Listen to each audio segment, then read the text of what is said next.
Welcome back. It is your feel-good breakfast show, bright and early at the midweek point to the weekend. It is Wednesday, baby. Good morning, Graham. Good morning. How are you? I'm doing so good. Besides the fact that I'm really trying my best to fight off some virus that's trying to get me, I'm saying absolutely not. Not today, Satan.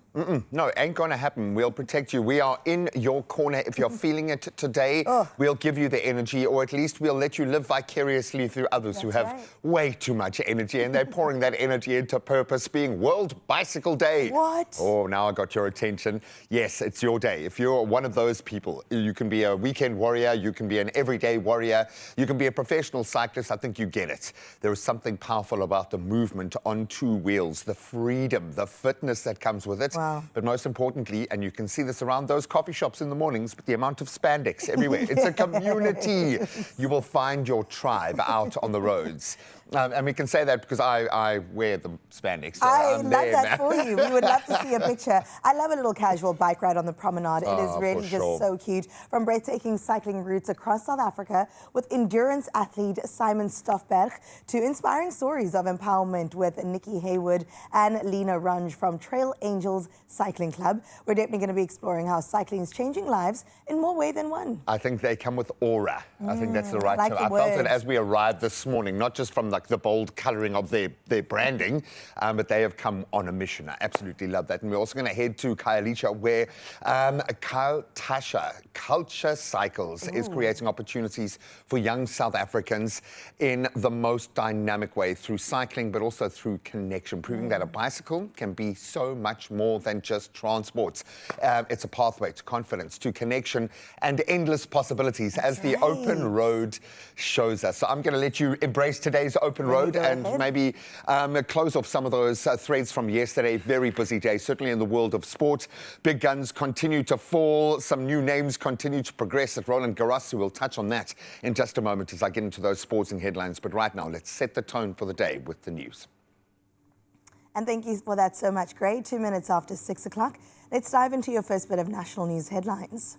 Where the Western Cape Department of Education has closed all schools in the Eden and Central Karoo districts for the next 2 days, as severe weather is forecast. Now, the South African Weather Service has issued an orange level 8 warning with heavy rain and severe thunderstorms expected in George, Knysna, Plettenberg Bay and Oudtshoorn from today. Education MEC David Mania says the decision followed consultations with the Provincial Disaster Management Centre. Now, all other Western Cape schools will remain open unless granted specific approval to close. In other national news, the case against forensic and ballistics expert Captain Lawrence Mahlotwa has been postponed in the Pretoria Magistrates Court until tomorrow for a formal bail application. Now, he faces charges including perverting the course of justice and unlawful possession of ammunition. Now, Mahlotwa was arrested 2 weeks ago by the Madlanga Commission Task Force. He is accused of failing to link firearms used in the murder of Vereniging engineer Armand Swart to more than 30 murder and attempted murder cases. The National Prosecuting Authority says it will oppose bail. In your international news, making headlines now, French President Emmanuel Macron and Rwandan President Paul Kagame have inaugurated a memorial in Paris honoring victims of the 1994 genocide against the Tutsis. Now, the monument, named L'Archive, pays tribute to the hundreds of thousands killed between April and July of 1994. The inauguration marks another step in efforts to strengthen relations between France and Rwanda following years of tension over France's role before and during the genocide. Now, the French Commission previously found the country bore serious responsibility for failing to prevent the massacre. Meanwhile, Danish Prime Minister Mette Frederiksen will form a centre-left minority coalition government following nearly 70 days of negotiations after March's inconclusive general election. Now, her Social Democrats emerged as the largest party, but recorded its weakest results in more than a century. The policy agenda includes firm support for sovereignty over Greenland, alongside a military build-up and domestic priorities focus on easing living costs such as free dental care, free public transport for everyone under the age of 22, and zero value-added tax on both fruits and vegetables. And let's close off on this story with a gold star for African education that has landed out in Johannesburg, where the University of the Witwatersrand has been named Africa's top university in the 2026 Centre for World University Rankings. Placed 200th globally from more than 21,000 institutions, Wits now sits proudly among the world's top 1%. Now, the achievement follows another major success, with the university also leading sub-Saharan Africa for innovation. From pioneering research in health, artificial intelligence and climate science to producing graduates sought after around the world, Wits once again continues to prove that excellence knows no borders. It's a moment of pride not only for the university, but for African scholarship, ambition, as well as impact on that global stage. Well, congratulations to Wits and all the graduates that have gone and still to come. That's where we leave your 6 o'clock news. Let's delve into your sports.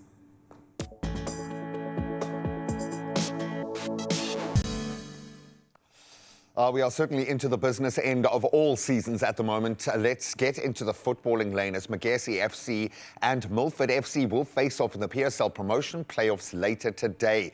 And a lot riding on this one. Both teams sitting on 3 points in the playoff standings. That was, of course, after beating Cape Town City FC in their opening matches. So a win for either side would create a little bit of breathing room at the top of the table. There's still some matches to play, but they're going to need it. Coverage from the Richards Bay Stadium starts at 2:30 this afternoon. All the best to both teams. Now, of course, we can get excited about the FIFA World Cup and teams sending some early messages with their friendlies last night. Belgium beating Croatia 2-0 in their international friendly. Both sides continuing their preparations for the World Cup and looking pretty good. They'll need him to be firing. Romelu Lukaku scoring in stoppage time to seal that victory. That was after Yuri Telemans had given the Red Devils the lead in the 38th minute. Then in our other World Cup warm-up matches, we saw Ghana looking very strong. Hopefully they'll get a chance to make it through again and prove what Africa can do, drawing 1-1 with Wales last night. And then Canada beat Uzbekistan 2-0 as well. Now we can get back to Roland Garros. There's pretty much one big gun left. Second seed Alexander Zverev pretty much looked like the big gun that he is. Wasted no time in his French Open quarterfinal as he thumped Spain's Rafael Jodar in straight sets. Now, Jakub Mensik, and of course he progressed through a remarkable journey himself. This is his big shot.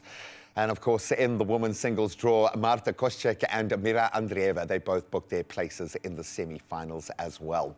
Well, on World Bicycle Day, this one, I suppose, a little bit more important, but a massive opportunity in the Giro d'Italia at the moment. Is four-time winner Anna van der Breggen moved to the top of the general classification after yesterday's action following a dominant stage 4 victory. The Dutch rider powering through the 12-kilometer mountain time trial with ease, finishing 1 minute and 4 seconds, in fact, ahead of her nearest challenger. The women's Giro d'Italia continues today as riders tackle a grueling 146-kilometer fifth stage. But expect the bicycle fever to hit here today. It's World Bicycle Day, so let's celebrate those warriors out there on two wheels throughout, because there is a lot of purpose. But right now, let's see what the weather's going to look like around the bike today.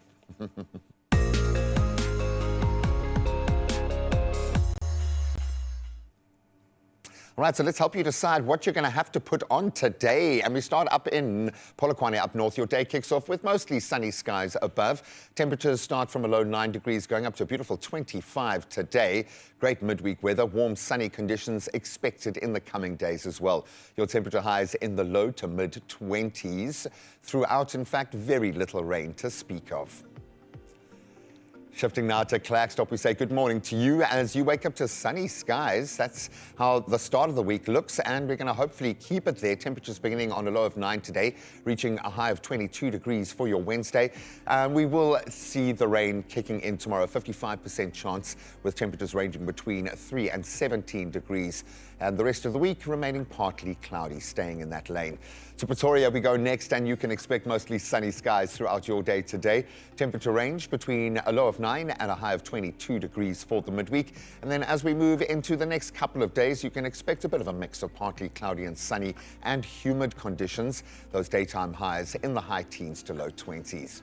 Morning, Josie. You've got sunny skies brightening up your day already. 8 degrees is where you kicked off, and you'll rise to a high of 18 degrees today. And then looking at the days ahead, you've got mostly sunny skies. Your temperature highs in the low to mid-teens throughout. Definitely feeling the change of season now. Mbombela, you've got clear and sunny skies lifting your day to new heights. Temperatures moving from a cool 10 degrees to a balmy 25 degrees. And over the next few days, we've got more sunny skies above, some lingering clouds, and temperature highs ranging in the low to mid-20s.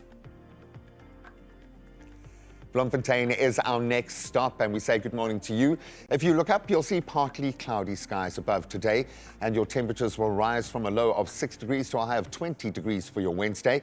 Then mainly cloudy conditions dominating the coming days as well. Do have some light showers expected tomorrow. In fact, 35% of your day will be underwater. Do take note of that. Now we move to Richards Bay, sunny skies dominating your day today, thankfully. Temperatures ranging between a cool 17 and a lovely 24 degrees as your high. Then tomorrow does bring cloudy skies and rain at a 60% chance, but that'll clear by Friday into bright sunny skies just in time for the weekend. To our playground we go next, and you can expect sunny conditions in Durban today. Clouds increasing through the day though. Temperatures ranging from a low of 14 to a high of 24 degrees, even with that cloud cover.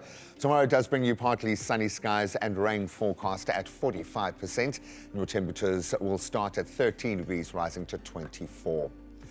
Tata, we say good morning to you. You've got partly cloudy skies and rain forecast at 50% for your Wednesday.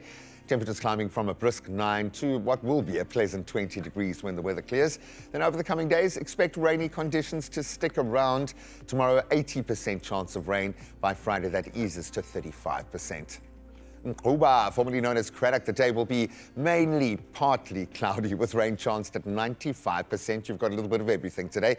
Temperatures moving from a crisp 8 to a high of only 16 today with that rain, and it's going to stick around as we move towards the weekend. Cloudy skies and wet conditions expected tomorrow and on Friday. In fact, 80% chance shifts to 25% by Friday, hopefully clearing for the weekend. Kogompo City, formerly Eastern London, you've got cloudy skies and a 95% chance of rain today.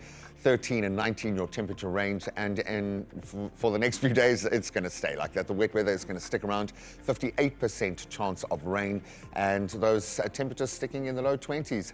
A wet day on the cards for you, 100% certain of that. It's going to rain. Temperatures ranging between 13 and 17 as a result.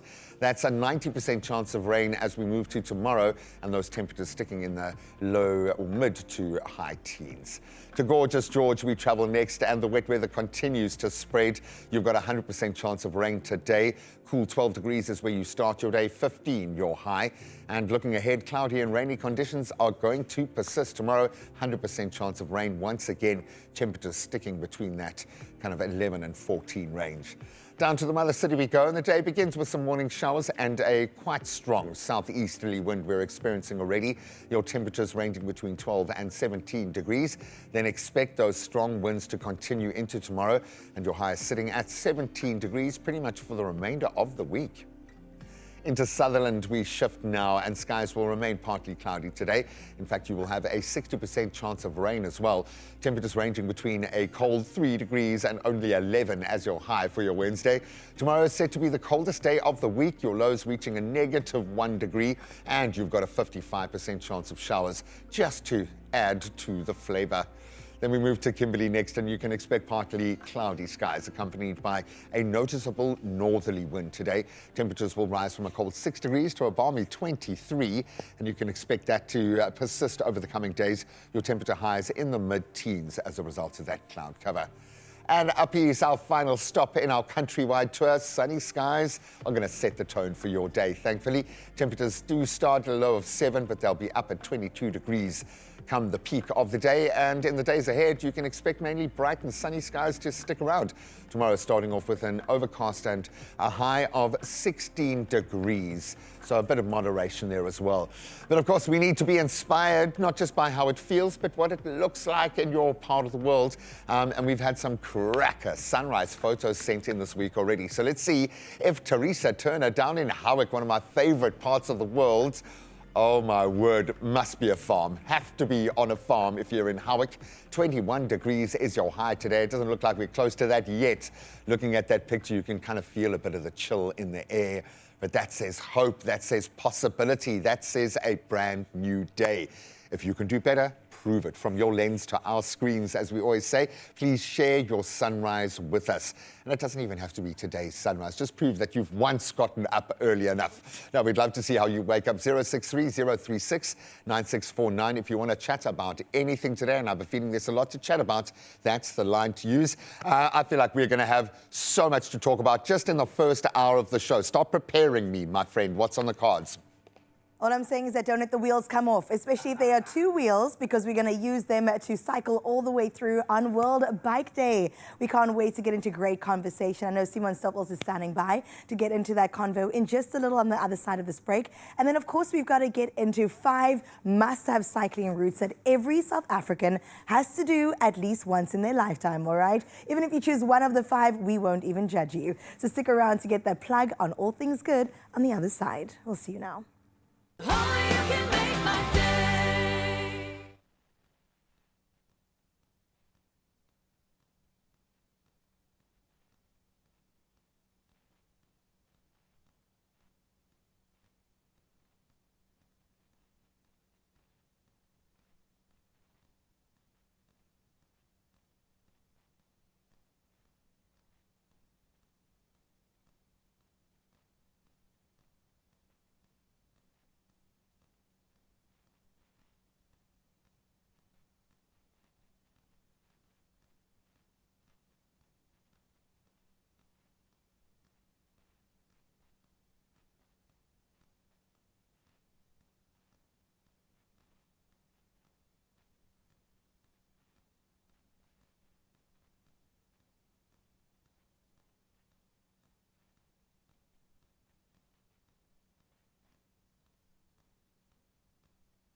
It's my feel-good breakfast show. Oh, welcome back. It is your Feel Good Breakfast Show on this beautiful Wednesday. And of course, first and foremost, Mzansi, we've got to greet you with a good morning and get into the question of today. So since it is World Bicycle Day, it has us wondering a little bit, what is something that you learned as a child that you've absolutely never forgotten, just like riding a bicycle? So please let us know. You can hit us up across our social media platforms, 063-036-9649. Something that I've never forgotten as a child? Never backchat your parents. Even to this day, I will not even raise my voice, my opinion, or my mouth if my parents have said something with a full stop at the end of it, all right? Something that you can take with you, but let us know what you have learned that you still carry with you to this day. 063-036-9649 as we get into celebrating World Bicycle Day with one of the best to do it. Yes, indeed. And maybe that was one of the kind of life lessons that sinks in when you've got the open road ahead of you and you get into that meditative state. That's a lesson I never learned. Sorry, Mom. We are still trying. Maybe I need another 200 kilometers in front of me. There is something about the open road, the freedom from mountain passes and gravel roads to iconic coastal rides. There's a reason why people come from all over the world to South Africa. We offer some of the most spectacular cycling routes in the world. Well, trail runner, triathlete and endurance athlete Simon Stoffberg now joins us on World Bicycle Day to share 5 routes that every cyclist should experience at least once. And I can see how excited you are to talk about a section of road. But this is what it is. When you cycle, you see the world in a different light. Simon, welcome to the show, buddy. Thank How you are so much you? for having me. Yeah, I'm doing well. And yourself? Are you itching to be on a bike at this time? Would this be, when do you ride? When do you slip into your zone? The When is perfect ideal? time is in the morning. Really? But we recently had a baby, so that morning slot has, Your has roster is passed full. on. Yeah, whenever I get the slot now, I take it. So Yeah, even if it's the afternoon, There are baby seats. There are. we're not at that age yet. But Yeah. congratulations. Thank you so there, much, my sir. friend. I appreciate it. So you know the endurance element of life now if you've got a baby, but there is something about chewing up miles on the road. There is something magical that happens when you get into that, and I keep using the word meditative because that's For sure. what happens for me. But when you get into that space, obviously your fitness is a big part of why you do this because you are kind of on that side of the scale. But what drew you to getting out there and cycling specifically? I think it started as a kid. My brother used to cycle. My brother still cycles, but just looking up to my brother and, you know, it started off as a kid, like just commuting to a friend. And that transitioned into racing and to now liking all kinds of cycling. If that's downhill, mountain biking, road cycling, track cycling, all of it. If I can balance just on it, obsessed I with will it. go. I will do it. Yeah, just obsessed with it. And luckily, you will never run out of places to explore in South Exactly. Africa. So where do we start? Okay, let's start with Swartberg Pass. Why is this such a special place? I recently rode Swartberg Pass, and it was just this. You can ride it from Karlitsdorp to Swartberg Pass, and then you end in Prince Albert, and you can sleep over there for the night, then go back up the pass, and you can go to Oudtshoorn and stay there. And it's just this pass just makes you feel so insignificant. This feeling of just feeling minute, and you're surrounded by. Look at it. Looks like Lord of the Incredible. Rings, to be honest. Greatness. Yeah, it's insane. It's really, if you can get the chance to go there, especially via bike, you can go 4x4 there and go on a motorbike, but there's something with cycling and you get the dopamine from overcoming this pass with the view and nature and smells of fynbos. It's just incredible. And the crazy, I was having this conversation with my son who's now experiencing real dopamine through exercise when he's Yes. achieving big Yeah. things. And he's It's like, wow, fascinating. this feels different to sweets. I'm like, Yeah. that's what the dopamine button was meant Yeah, for. you can't buy it. Completely. Okay, now you got me very excited.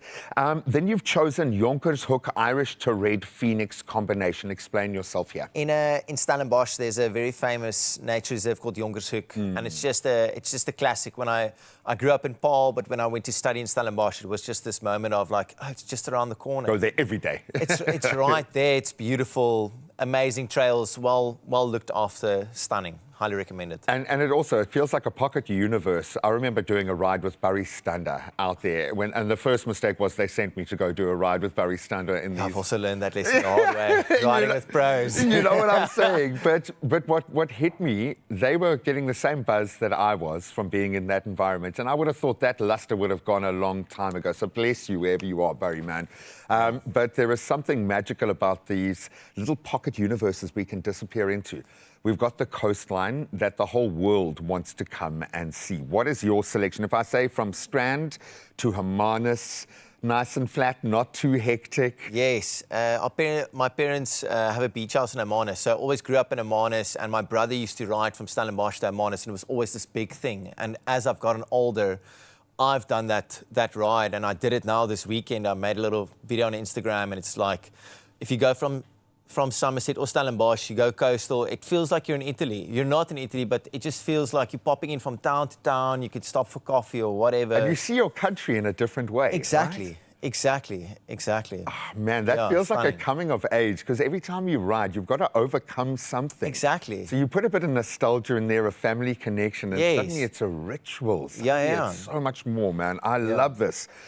Stellenbosch to Franschhoek. It's like choosing a favorite child. It's a classic. if you're living in Stellenbosch, or I know the next route you're going to talk about is Cape Town, it's a classic. If you live in Stellenbosch, that's the Saturday ride. If you go over Alshoogte, there will be multiple crews and ride groups going over There'll there. even be gumball rallies of cars doing that route because it's Yeah. that beautiful. It's stunning, yeah. From a fitness perspective, I just look there and I'm thinking mountains everywhere. Lots of. Do you need to? Is it as simple as hopping on your bike and going from one to the other, or how I think fit do you so. need to be in this? If you take your time, any ride is possible. So it's open to anyone. I think cycling is for everyone. Probably the greatest test I've felt on a bike coming. I think it was up. Going towards Chapman's Peak, where a new cameraman I hadn't met before, had to do an interview mid-race with me. And I remember Stunning. screaming at this guy, I can't stop. If I stop, I'm not going to be able to start again. Yeah. It was hardcore. The reward of Yes. coming over that mountain pass, seeing Yes. Chapman's Peak, that's got to be one of the most beautiful views anywhere in the world. It's absolutely stunning. It's a gem for anyone living in Cape Town or even in the surrounding areas. Whenever I go through to Cape Town to go ride there, it's always a wow moment. It never gets old. But my heart is pumping and I'm not even on a saddle right now, just thinking about where we are. For someone who wants to connect and be able to explore and take this on and take this step, how do they connect with you, first of all? And what do you recommend is the best way to find your tribe, to find your people, man? It's literally just going out on the Saturday. It's so Just packed. get on a bike. Those roads are so packed. There's group rides all over Instagram, all over Facebook that you can hop onto. Everyone's friendly, everyone's welcoming. The cycling community is a really special, special community. Really is, and there's good coffee everywhere as well. Exactly. You are sorted, Crucial. my friends. Crucial. They'll even give you advice on how you must wear everything, help you set your bike up. Exactly. And I'm speaking from experience, from the amazing cyclists who have helped me on my journey. Yeah. And I'm terrible on a bike, but I love it, man. I absolutely love it. Thank you for spreading the love.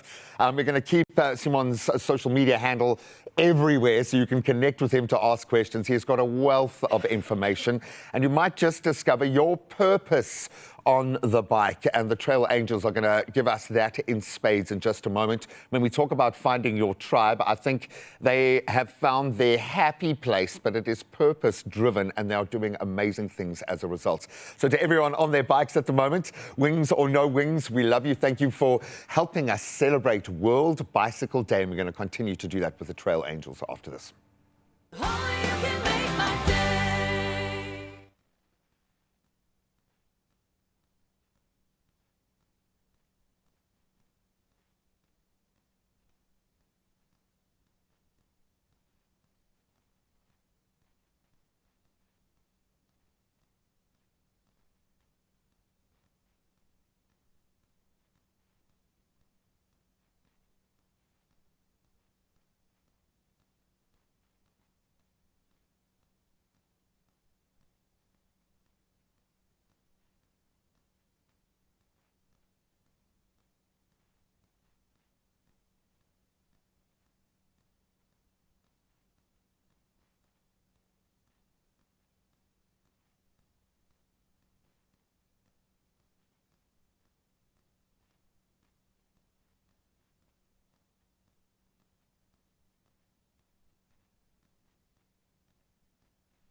It's my feel-good breakfast show. You're still on your Feel Good Breakfast show, Mzansi. Thank you so much for joining us. And you know how we always say, yes, we're here for the fun, but we're also here for the important conversations. Today, we're continuing a conversation around menopause, something so many women experience, but there's still a lot of confusion and silence around it. For many, it's a gradual journey of trying to understand what's happening in your own body and finding ways to make sense of it. This morning, we're hearing one woman's personal story, from the early signs to what finally helped her find relief. And that's why we've got to welcome back TV personality, businesswoman, and menopause advocate. It is Zandi Nhlapho. Zandi, one thing I love about you is the fact that you've gotten this conversation going where we're talking about menopause and perimenopause, and we're coming to understand it better, right? But take us back to the beginning. How did this journey really begin for you? The journey began about 10 years ago when I started having hot flashes and being a pie pie. Yes. You know? And I was very irritable and very, very short-circuited with people that I love, you know. So that was very questionable one. Yeah. And I sleep like a log. So I started losing sleep and night sweats. And I'm thinking, but it was all gradual. It didn't happen all at once. Okay. First you see this, and then you see irritability, and you can see that you are changing. Your body is changing, but you as a whole are changing, and you can't really identify. You can't put your finger on what that thing is, until I started researching, and then eventually went to the doctor, and they're like, it's the big M. It's a big M. I love that. And that's just the thing is that there's perimenopause and there's menopause. Perimenopause is the cycle that you go through when you are losing your period gradually. They disappear, come back, disappear, come back. And menopause is when you have stopped your period for about 12 months. Okay. So it has to be a year of you not having your period cycle, your menstrual cycle. That's when you get into the menopausal stage. Oh, wow. Thank you so much for helping me differentiate between the two, because I think that helps me even better. You know, I knew there were two different things, but I also know that, just like you said, it's almost gradual. So can you talk to us in that process of you now realizing that your body's going through these changes? What made you decide that, you know what, I actually want to start sharing about this?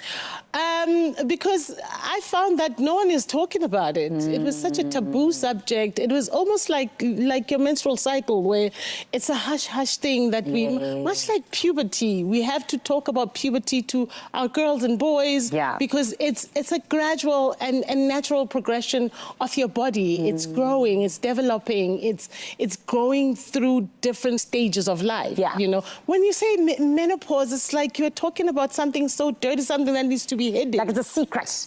A bad secret. But I am going through this, and a whole lot of women are going through. Only when I started talking about it to my community on social media did I see an avalanche of women commenting, saying, oh my gosh, I'm going through it, you don't understand. I feel like I'm losing my mind. And it leads to depression as well, because you can imagine if you have mood swings that you can't really identify, and with the people that you love, that you live with, that you work with, and you start becoming a different person, what that does to your environment, your daily environment. Yes, and I know that for so many of us, when our body starts doing things that we don't understand, rather, it really does affect us mentally. So I can understand what you're saying when you say it leads to depression.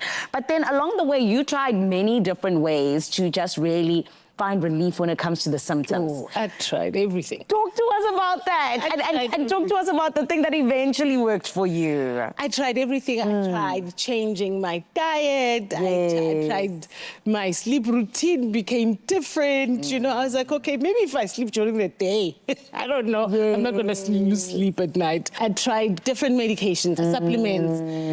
And then I found Cerealis Meno. Oh my goodness. Yes. My best friend clocked clock it. I was going to say, I can tell you're talking about something you love. Clock it indeed. I never miss a day. Oh, I come on. never miss a day. Yes. My hot flashes have gone down. My night, so I don't sweat. You know what I did just the other day? Yeah. I whipped out my electric blankets. I Oh, brave. love that. Oh, my word. Look at you. Clock that. Yes. I whipped out, very bravely so, whipped out my electric blanket, and I thought to myself, hey, flaming oracle, what are you doing?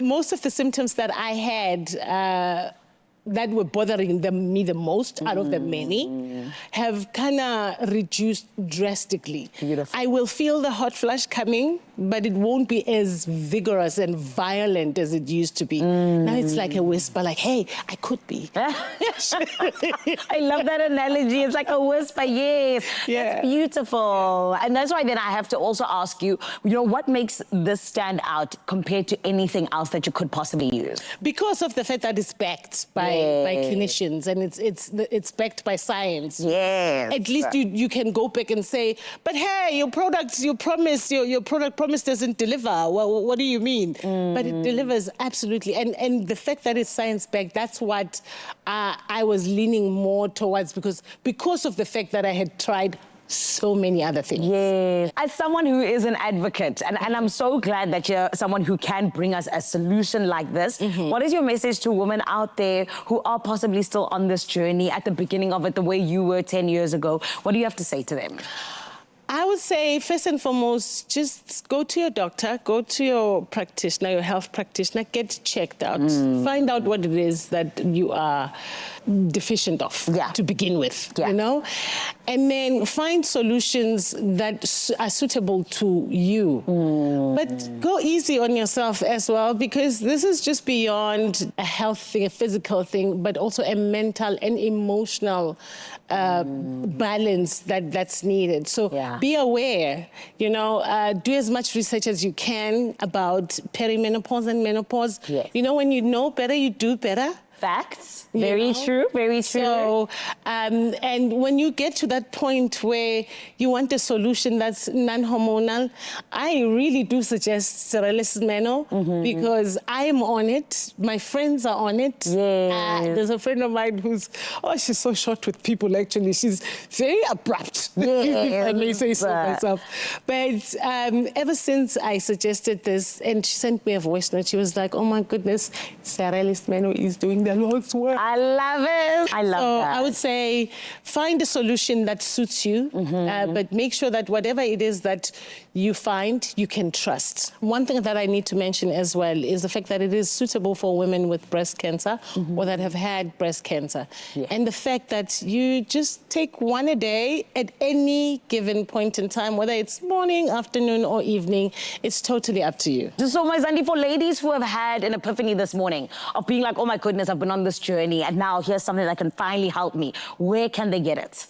You can get it at Clicks or Discam or online or independent pharmacies. Amazing. My Zandi, well done. Not only for having a platform that allows women to feel like, they have a safe space for these conversations, but also for coming to us and saying, as the advocate, I have a solution, which is Cerelis Meno. Thank you so much. Of course. Oh, Mzansi, I told you, important conversations. And my ladies, if you've been lying awake at night, snapping at the people you love and wondering where the real you went, this may be the moment to seek support. Cerelis Meno is a non-hormonal, clinically studied option for perimenopause and menopause symptoms. Speak to your pharmacist or healthcare provider, or you can visit the Cerelis website at www.cerelispharma.co.za.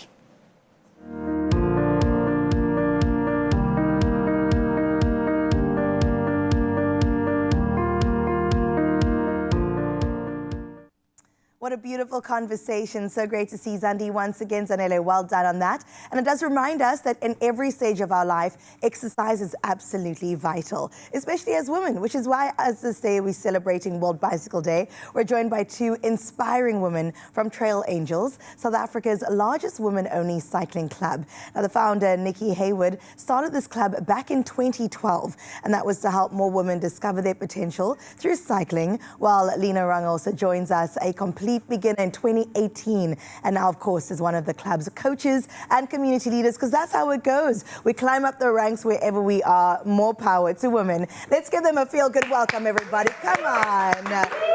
Sean, Kelina, welcome, and thank you for being here. First of all, the merch. Very cute. I am so here for it because we do love cycling. But at the end of this, I do want to encourage maybe more beginners to maybe consider or jump onto it. But let's get into celebrating the impact that Trail Angel really has had. I mean, 2012 was when it all got launched. So how has it changed your lives personally? And what impact has it had on you till this day?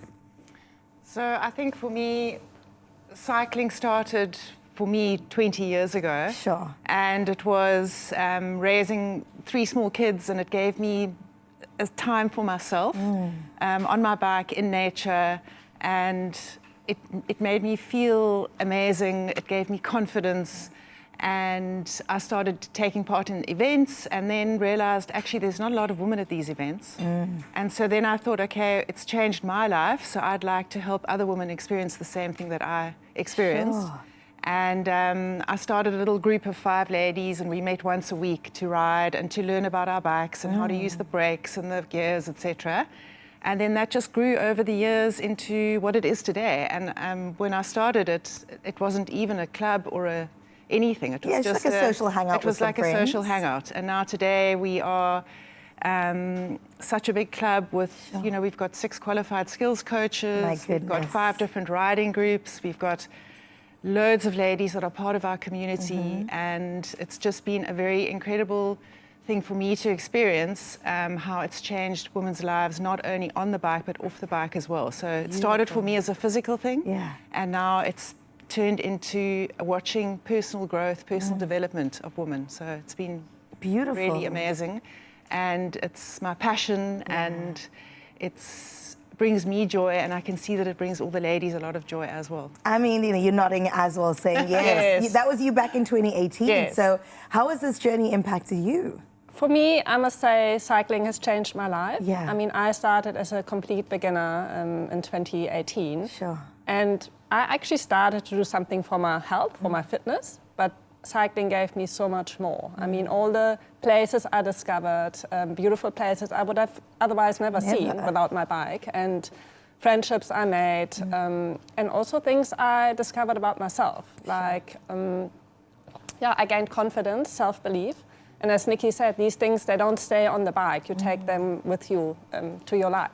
Sure. And that's what I see in a lot of ladies. So they join for the riding, but they actually stay for the friendship and for the community and for that sense of belonging. I mean, that's something everybody is seeking, you know? And especially in a space where, like you said, there weren't many women present. Why are we not also afforded the right to be able to enjoy nature, find new spots, hidden gems, and also grow that community as well? And I love that Trail Angel has that strong sense of community in a sport that can seem so intimidating. So for newcomers, what would you say to encourage them? Because I asked you off air about where you go, you take on the mountains, and you said you go at a speed as well. And I was like, okay, this is not for me, right? So how would you encourage somebody to even get started? So I think that's always been the biggest barrier to entry, is just to show up. Sure. Because you don't have to be the fittest, you don't have to be the fastest. You just have to show up and know that you won't be alone, and that it's a very encouraging environment. And, you know, I started as a newbie, you started as a newbie. Sure. And everybody in the club started as a new rider.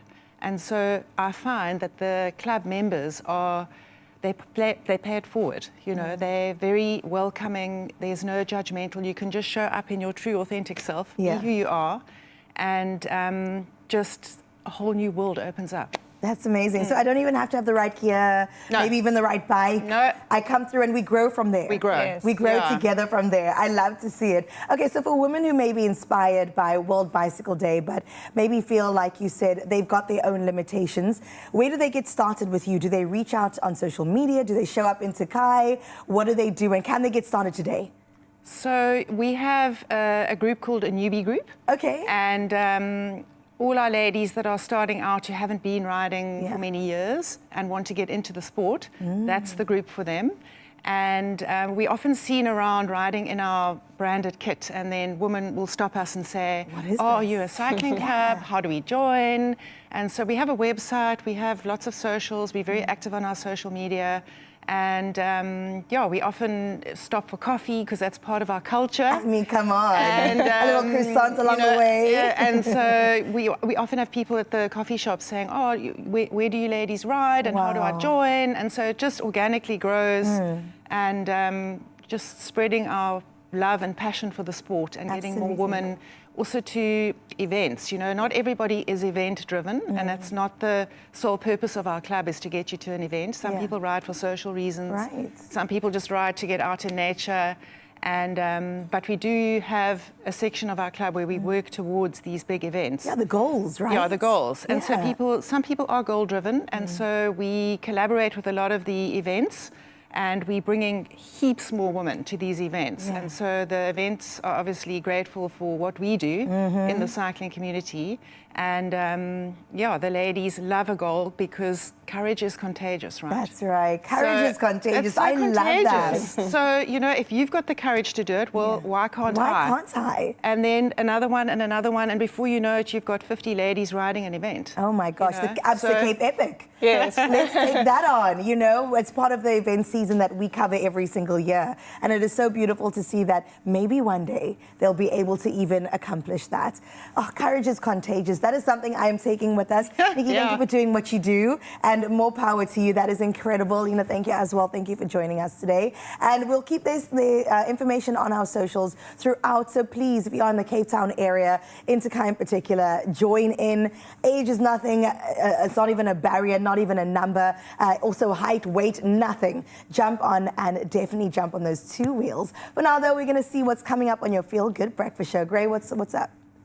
I knew we would be selling the sport based on the value of the sport, but I had a feeling the second she saw the outfits of our trail angels, she'd be like, okay, I can do this. However you find your way there, just get there and move. And when we talk about building confidence, and confidence is contagious, I like that. When it comes to rice, we all need a little extra confidence, right? Listen, those people at home who think that, oh, rice, that can't be that difficult. Let me tell you something. There's also a lot of people who say, we need your help. So please. Well, we've got Wayne Claassen weighed in last week with a major question. So we're going to jump on your question in just a moment. It's a rice masterclass, and we will kick off our culinary hotline. Ting, ting, ting, ting. After this, see you now. Only you can make my day.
It's my feel-good breakfast show. Welcome back. Yes, we said a rice masterclass awaits. It's the culinary hotline, and we are going to do a deep dive today. This is the place where we help you tackle your biggest culinary conundrums, and sometimes it's not elevated cooking, it's just getting the basics right. So we are kicking off our ultimate rice masterclass by answering a question sent in last week by one of our favorite viewers, Dwayne, and he asked this on social media: what is the biggest mistake people make when cooking rice? Dwayne, that's awesome. We've got you covered, son. So we're going to take a quick look at the comments on screen. You can see there to solve Dwayne's kitchen dilemma and ensure that you never make those common mistakes again. And Chef Jay is here to show us a fail-safe technique to get the perfect basmati rice every time, because this is often a pressure point. You spend all this time making this beautiful curry, for instance, and then the vehicle to carry this, you just can't get right. You've been busy here. You've been doing things, decanting things, moving things. What are you trying to achieve? Where do we begin our masterclass? So I think, just going back to the comment, I think one of the biggest mistakes people make when making rice is they make too much. Always. When you make too much, I think it applies to cooking in general, or baking. If you just keep it small, and then you're able to have more control over what you're cooking. I like that. Keep it small for the small brain, and just... Okay, so there are certain gateways that you've got to move through with rice, and obviously the starch content is a big part of why we have to treat it how we treat it. So what's going on here? So, like you said, Graham, we're using basmati rice today. Obviously, there are probably over, I think, 40,000 different varieties of rice. Wow. So with basmati, I like to have sort of individual grains. If you're talking about something like a jasmine rice, that can lean into this more stickier side. So that is nice if you really... I think it's more of a taste preference. And that's okay. Well, I mean, how would you know? Is there a rule book to follow? Obviously, there are certain meals that come with certain rice, so, from a cultural perspective, but what kind of rule book do you follow? So when it comes to more, Chinese and Thai cooking, they like to use a stickier rice, and that gluten, they like that starch to build up, and so it's stickier, and you're able to get that full... Yeah, it almost changes its modality a little bit. Although, like I said, it's preference. It's up to you, yeah. Some people, when I make curry at home, I usually sometimes have two pots of rice. One that's a little bit more individual and one that's a little bit more clunky. I think it's just a taste preference. Okay, well, that's great. So we are not judging at all. You like your rice how you like your rice, and that's fine. So first step with basmati is to rinse it. So like you said, the starch is going to be that thing that makes your rice sticky. So we've rinsed it a couple of times, so you can see that this hasn't been rinsed. So you want to swish it around in the bowl. Oh wow, and you can see how much of that starch is coming off. This has been rinsed a couple of times, so you're not looking for 100% clarity, because it might just take you the whole day. Forever, yeah. So you can see that there is quite a big difference. Bearing in mind this is what it's made out of, so it's going to keep releasing this if you keep doing it. But you can see how just one kind of soak and rinse. So is it a soak? Do you wash it? Do you rinse it under the tap? What's the ideal modality for this? No rinsing under the tap, because that's just a waste of water. So what I would do is just soak it in a bowl, make sure that you're swishing it around to really get that starch out. Do it a couple of times, just keep taking that water out, putting fresh water in, keep rinsing it, and then you'll see that it's nice and individual, and you can see that it's not... You're still getting the individual grain? Yeah, it's not sticking together as much, not as starchy. And so with a longer grain of rice, what people would suggest is to actually soak it for 20 to 30 minutes. Oh, so that already just plumps that rice up. So it fast-tracks the boiling process, because I think where people get lost is that they throw their rice into a pot, hope for the best, and it just starts rolling around, and then it becomes a gloopy so you mess. be meticulous, follow the process. It is a bit scientific, but once you get it down, I think within that you'll start to intuitively understand, okay, I can cook it for a bit longer. Maybe if I put a bit of coconut cream in, I can change the texture. You can play with it, but just start with the basics and volume. Exactly. Let's talk about portion size, because I think that's another mistake that people make, is how much do I cook for a family of 4? So in my family, 1 cup of rice is probably for half of me. But generally speaking, 1 cup of rice generally enough for 2 people. So, Okay. and then when we're doing the absorption method, which is what we're going to do today, you're using 1 part of rice to 2 parts of water. Okay. So I've got 4 cups of water on a slow simmer in the pot, and I've got 2 cups of rice. Okay. Rinsed rice. I'm going to add that 2 to straight 1. into the Cool. pot. So you say quite a low, gentle boil there. Is it low and slow? Do we need to bring it up to a boil and then lower it? Yes, so I'm going to bring it up to a boil. And then as soon as you start seeing the bubbles around the side, I'm going to turn it down and put the lid on. Okay. Seasoning, very important with rice. With the absorption method, you're not rinsing the rice again. So that means that you've got to be very intentional with the amount of salt you put in. If you're rinsing your rice, you can go a bit ham on the salt. For sure, and you're going to be obviously rinsing a lot of it off. Okay. Some people say 1 teaspoon of salt to 1 cup of rice. But again, if you want to just reel that back, that's totally fine, because at the end of the day, the rice is being served with something which will have a salt content to obviously have so a flavor you can see, profile. Graham, what you want is you want the bubbles around the side, and you want the middle to sort of stay quite soft. I think I'm at a point now where I'm going to turn my heat down, and then what we're going to do is cover and leave. And leave, So okay. For this quantity of rice, about 10 to 12 minutes, right? There's a Destiny's Child song, the first song they released. Sure. No, no, no, no, no. Okay. Yes, yes, yes, yes, Wow, yes. okay. So please, that's going to become with an rice, internet meme, and it's going to stay like that forever. Don't you dare use that wooden spoon. A fork is where it's at. Do you know why? I'm assuming there's a scientific reason. Why would we do that? You're more likely to mush your rice with a spoon. Because now you've softened it, eh? One more tip quickly, Graham. So let's say you've got this going for the 10 minutes and you're not satisfied with the level of moisture that's been released. So you've just looked in the pot and you've gone, no, no, no, no, no. Okay. Best thing to do, a damp tea towel, obviously just avoiding the flame. And what that will do is the cloth will actually absorb the excess moisture and then ensure that all the moisture is released and not going back into the pot. And make sure that the pot is heavy and tight so that you're not having a boiling over. You're not getting that expulsion, because it can really boil over. You know, the crazy thing here is we basically just followed the instructions on the back of the pack, okay? Just with a guide to help me make sure that I actually follow the instructions. But there are some beautiful little gems in there that will help you get the perfect rice. It's not just about having nice rice, it's about the perfect rice. So stick around, we're going to have a whole lot of fun. ExpressoShow.com is where you'll find all of our recipes. Our rice masterclass continues after this. Only you can make my day.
It's my feel-good breakfast show. Well, in case you missed it, yes, it is World Bike Day. I've climbed on my bike in preparation for a fitness moment we'll have in just a little bit as we get into the second hour. For now, though, I do want to recap on our Good Morning post where we have told you and reminded you that it is World Bicycle Day. And we've asked you the question, what's something you learnt as a child that you've never forgotten, just like riding a bike? And you have shared many, many comments with us. So let's check it out at Expresso Show. Good morning. World Bicycle Day has me thinking about all the things I learnt as a kid that I still remember fondly, like riding a bike and the importance of perseverance. It's amazing how those lessons stay with us and shape who we become today. Perseverance is a big one. I almost feel like if you're born in South Africa, it comes as part of your DNA as well. So let's see what else we got in touch. Geraldine also said a very good morning to us. One thing that I learned as a child is swimming. Oh, I love that. I recall going to the community pool with my sisters. The local lifesaver taught us how to swim.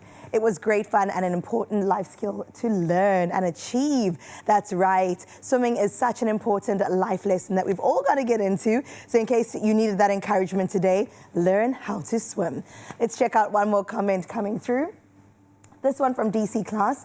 I learned that hard work pays off. My parents always taught me to give my best, and that's a lesson I've carried with me every single day. Beautiful. With all those comments, we could put together a self-help book to make sure that all of us in Mzansi are on the right track from here on out. For now, though, let me cycle on off to the second hour as we get prepared for your news headlines. I don't know if anyone's told her it's a stationary bike. She's not going anywhere.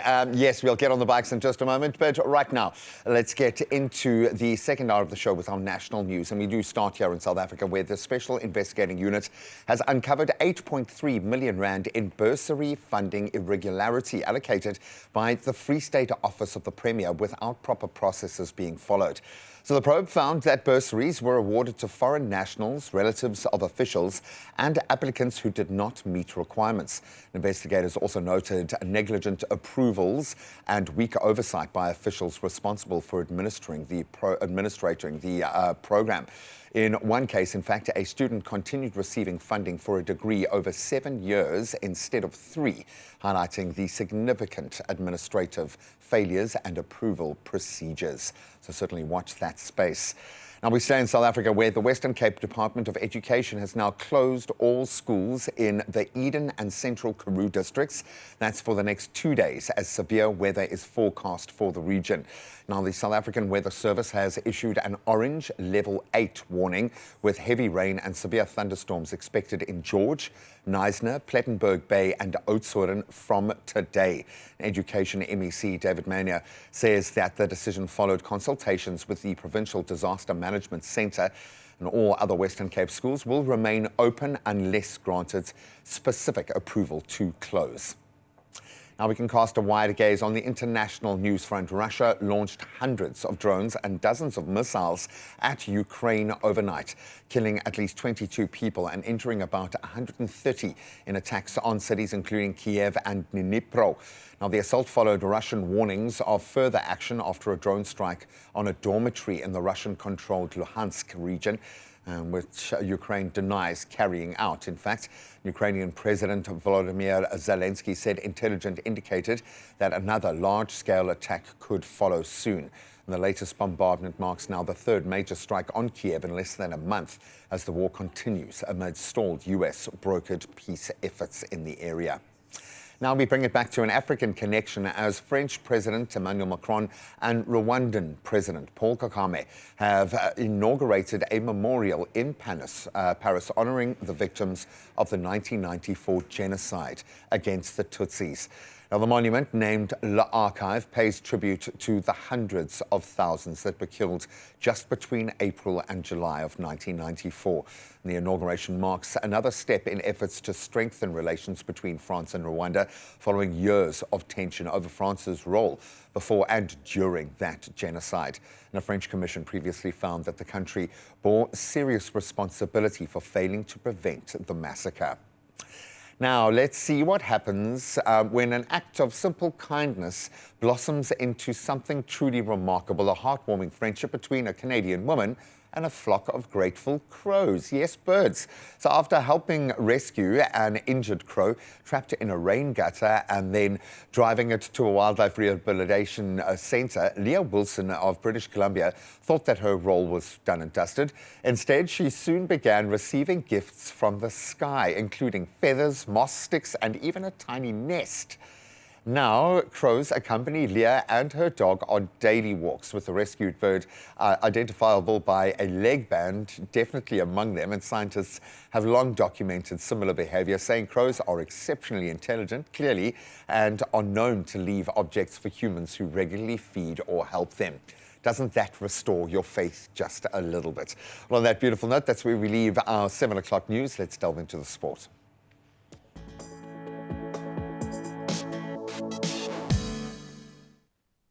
All right, let's start in one of the most heated spaces in local football right now. Magesi FC and Milford FC, they'll face off in the PSL promotion playoffs today. So both teams are sitting on 3 points in the playoff standings. That was after beating Cape Town City FC in their opening round.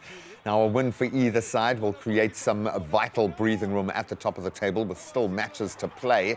And coverage from Richards Bay Stadium starts at 2:30. Fans, if you can get there, this one really does matter. Now, of course, getting excited about the global footballing prospect of the FIFA World Cup, and a few teams sending out some early messages last night. Belgium beat Croatia 2-0 in their international friendly, both sides continuing their preparations for the World Cup, and Romelu Lukaku looks good. He scored in stoppage time to seal the victory. That was after Yuri Telemans had given the Red Devils the lead in the 38th minute. Then in another World Cup warm-up match, we saw Ghana looking strong. They drew with Wales 1 apiece, and then Canada beat Uzbekistan 2-0. Now let's get back to Roland Garros, that has served up some surprises.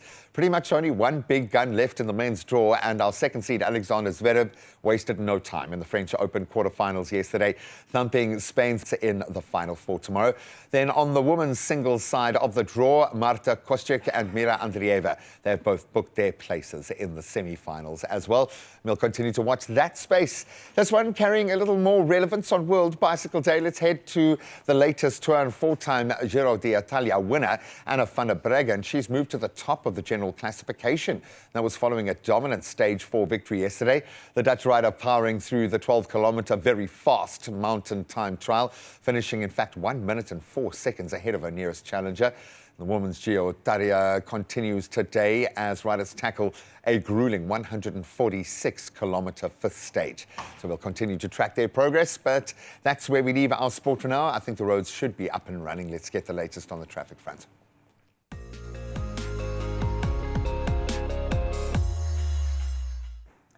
Well, thank you so much, Graham. Let's update you on your roads in Mzansi. Out in Erasmusrand in Pretoria East, there is an obstruction located on the N1 South immediately following the Rigel Avenue off-ramp, which is impacting the right-hand shoulder. Now, motorists are urged to reduce speed and remain vigilant when passing through this zone, so please do expect some delays if that makes part of your morning commute. Well, out in Cape Town in Brackenfell now, please be advised that there is traffic congestion on the R300 North Ramp leading to the N1 near the Stellenberg interchange. Now, motorists are encouraged to plan for potential travel delays through this junction. That is where we leave your roads for now. Let's have another look at your weather. Well, out in Polokwane, your day kicks off with mostly sunny skies. Your temperatures will rise from a low of 9 degrees to a high of 25. Now, warm, sunny conditions are expected in the coming days, with temperature highs in the low to mid-20s. Let's move on over to Klerksdorp next, where sunny skies is how you start your day. Temperatures begin at a low of 9 degrees and reach a high of 22. Now, tomorrow, rain is expected at a chance of 55%, with temperatures ranging between 3 and 17, with the rest of the week remaining partly cloudy. Into Pretoria we go next, where you can expect mostly sunny skies throughout your day. Temperatures range between a low of 9 and a high of 22. Now, as we move into the next 2 days, expect a mix of partly cloudy, sunny and humid conditions, with daytime highs in those high teens to low 20s. Johannesburg, you're up next with sunny skies that will brighten your day. Temperatures will start from a chilly 8 and rise to a set 18. Now the days ahead do bring you mostly sunny skies with temperature highs in the low to mid-teens. And out in Mbombela, I expect clear, sunny skies to lift your day. Temperatures move from a cool 10 degrees to a warm 25. Now the next few days will bring sunny skies with lingering clouds, while temperature highs ranging in the low to mid-20s is what you can expect. Out in the beautiful Bloemfontein now, today you'll look up to partly cloudy skies. Temperatures will rise from a low of 6 degrees to a high of 20. Now it's mainly cloudy conditions that dominate your coming days, with light showers expected tomorrow, chanced at 35%. In Richards Bay next, sunny skies will dominate your day today. Temperatures range between a cool 17 and a warm 24. Now tomorrow does bring you cloudy skies with rain chanced at 60%, which will clear by Friday into bright, sunny skies in time for the weekend. And then into Durban we go, where you can expect sunny conditions with clouds increasing throughout the day. Temperatures range from a low 14 to a high 24.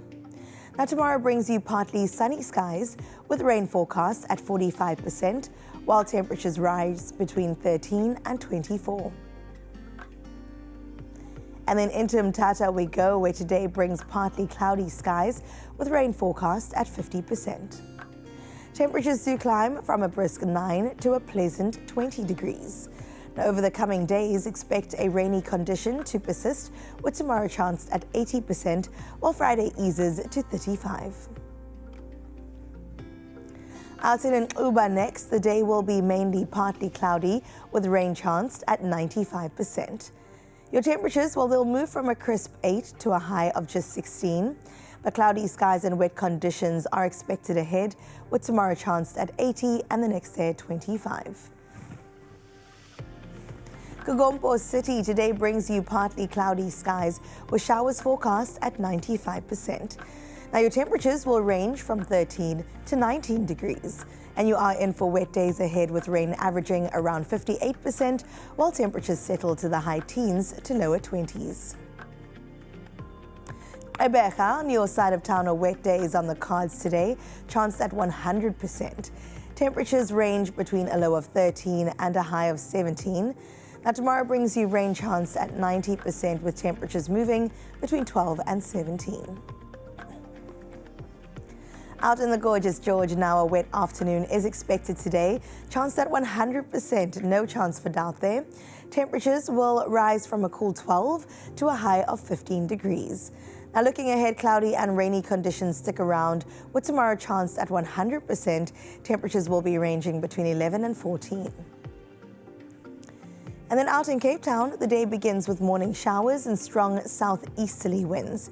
Now your temperatures will range between 12 and 17 degrees. You can expect some strong winds to continue into tomorrow, with highs of sitting at 17 degrees for the rest of the week. And then Sutherland, skies will remain partly cloudy today, with showers chanced at 60%. A cold start to the day at 3 degrees and it rises to 11. Now tomorrow is set to be the coldest day of the week, with lows reaching -1 degrees with a 55% chance of rain. Into Kimberley we go next, where you can expect partly cloudy skies accompanied by noticeable northern winds. Temperatures will rise from a cold 6 to a balmy 23. Now you can expect partly cloudy skies over the coming days, with temperature highs in those mid-teens. And our final stop is Uppington, with mostly sunny skies that are set the tone for your day. Temperatures start at a low of 7 and rise to a high of 22. In the days ahead, do expect mainly bright and sunny skies, with tomorrow starting off an overcast day with a high of 16 degrees. That wraps up your temperatures from around the country. Let's check in with the sunrise view for 7 o'clock. This one sent from Leroy Sneyman from Ganobi out in East London in the Eastern Cape. An absolutely gorgeous, gorgeous view. Otherwise, of course, now known as Kugompo City. Representing it so well, and thank you so much for getting in touch with that beautiful morning view. I mean, we've had a gorgeous one for 6 and 7 o'clock, and now we've got one more to get into. 8 o'clock might be your time to shine, so 063-036-9649. WhatsApp us directly to studio and let us know exactly what it's looking like on your side of town. Not feeling yourself? Fight back with one-day flu cure, packed with cinnamon power to blast flu symptoms fast, so you can power through your day. If flu is slowing you down, it's time to bring the heat with one-day flu cure. Packed with cinnamon power, it does the job. It helps tackle a blocked nose, those body aches, mild fever, so you can get back to your day feeling like yourself again. No time to pause life? Then power through it with one-day flu cure from Aspen. And here is a nice added bonus. 20 lucky winners stand a chance of winning R1,000 in cash. All you got to do, head over to the Aspen Cough and Cold Squad Facebook page and then enter the competition. Really is as easy as that. One-day flu cure, blast the flu and keep it moving. Not feeling yourself? Fight back with one-day flu cure, packed with cinnamon power to blast flu symptoms fast, so you can power through your day. All right, so one of my favorite human beings on the planet is a football scout because I know what they mean for South African footballers. Ashley Klutter is here. He is going to take us inside his amazing job, but also get us excited about Atlanta, where Bafana are going to be plying their trade, where so many new stars are going to put their hand up to be noticed. We're going to get excited about the FIFA World Cup. And then being World Bicycle Day, we're going to get excited about being on a bike. And it doesn't matter if you don't have an open road in front of you. We just keep it stationary and try spinning, baby.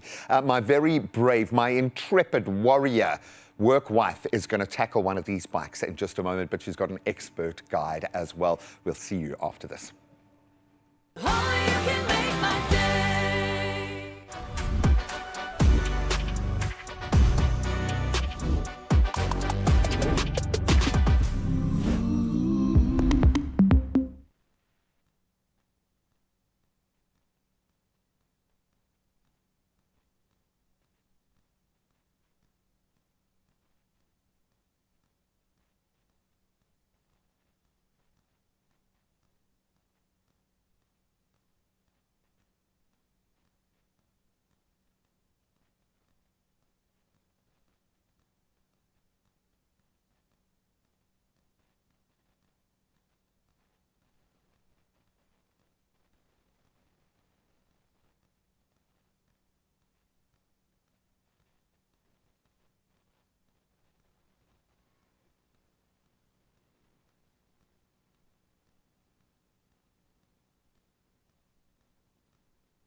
It's my feel-good breakfast show. The goal has been reversed.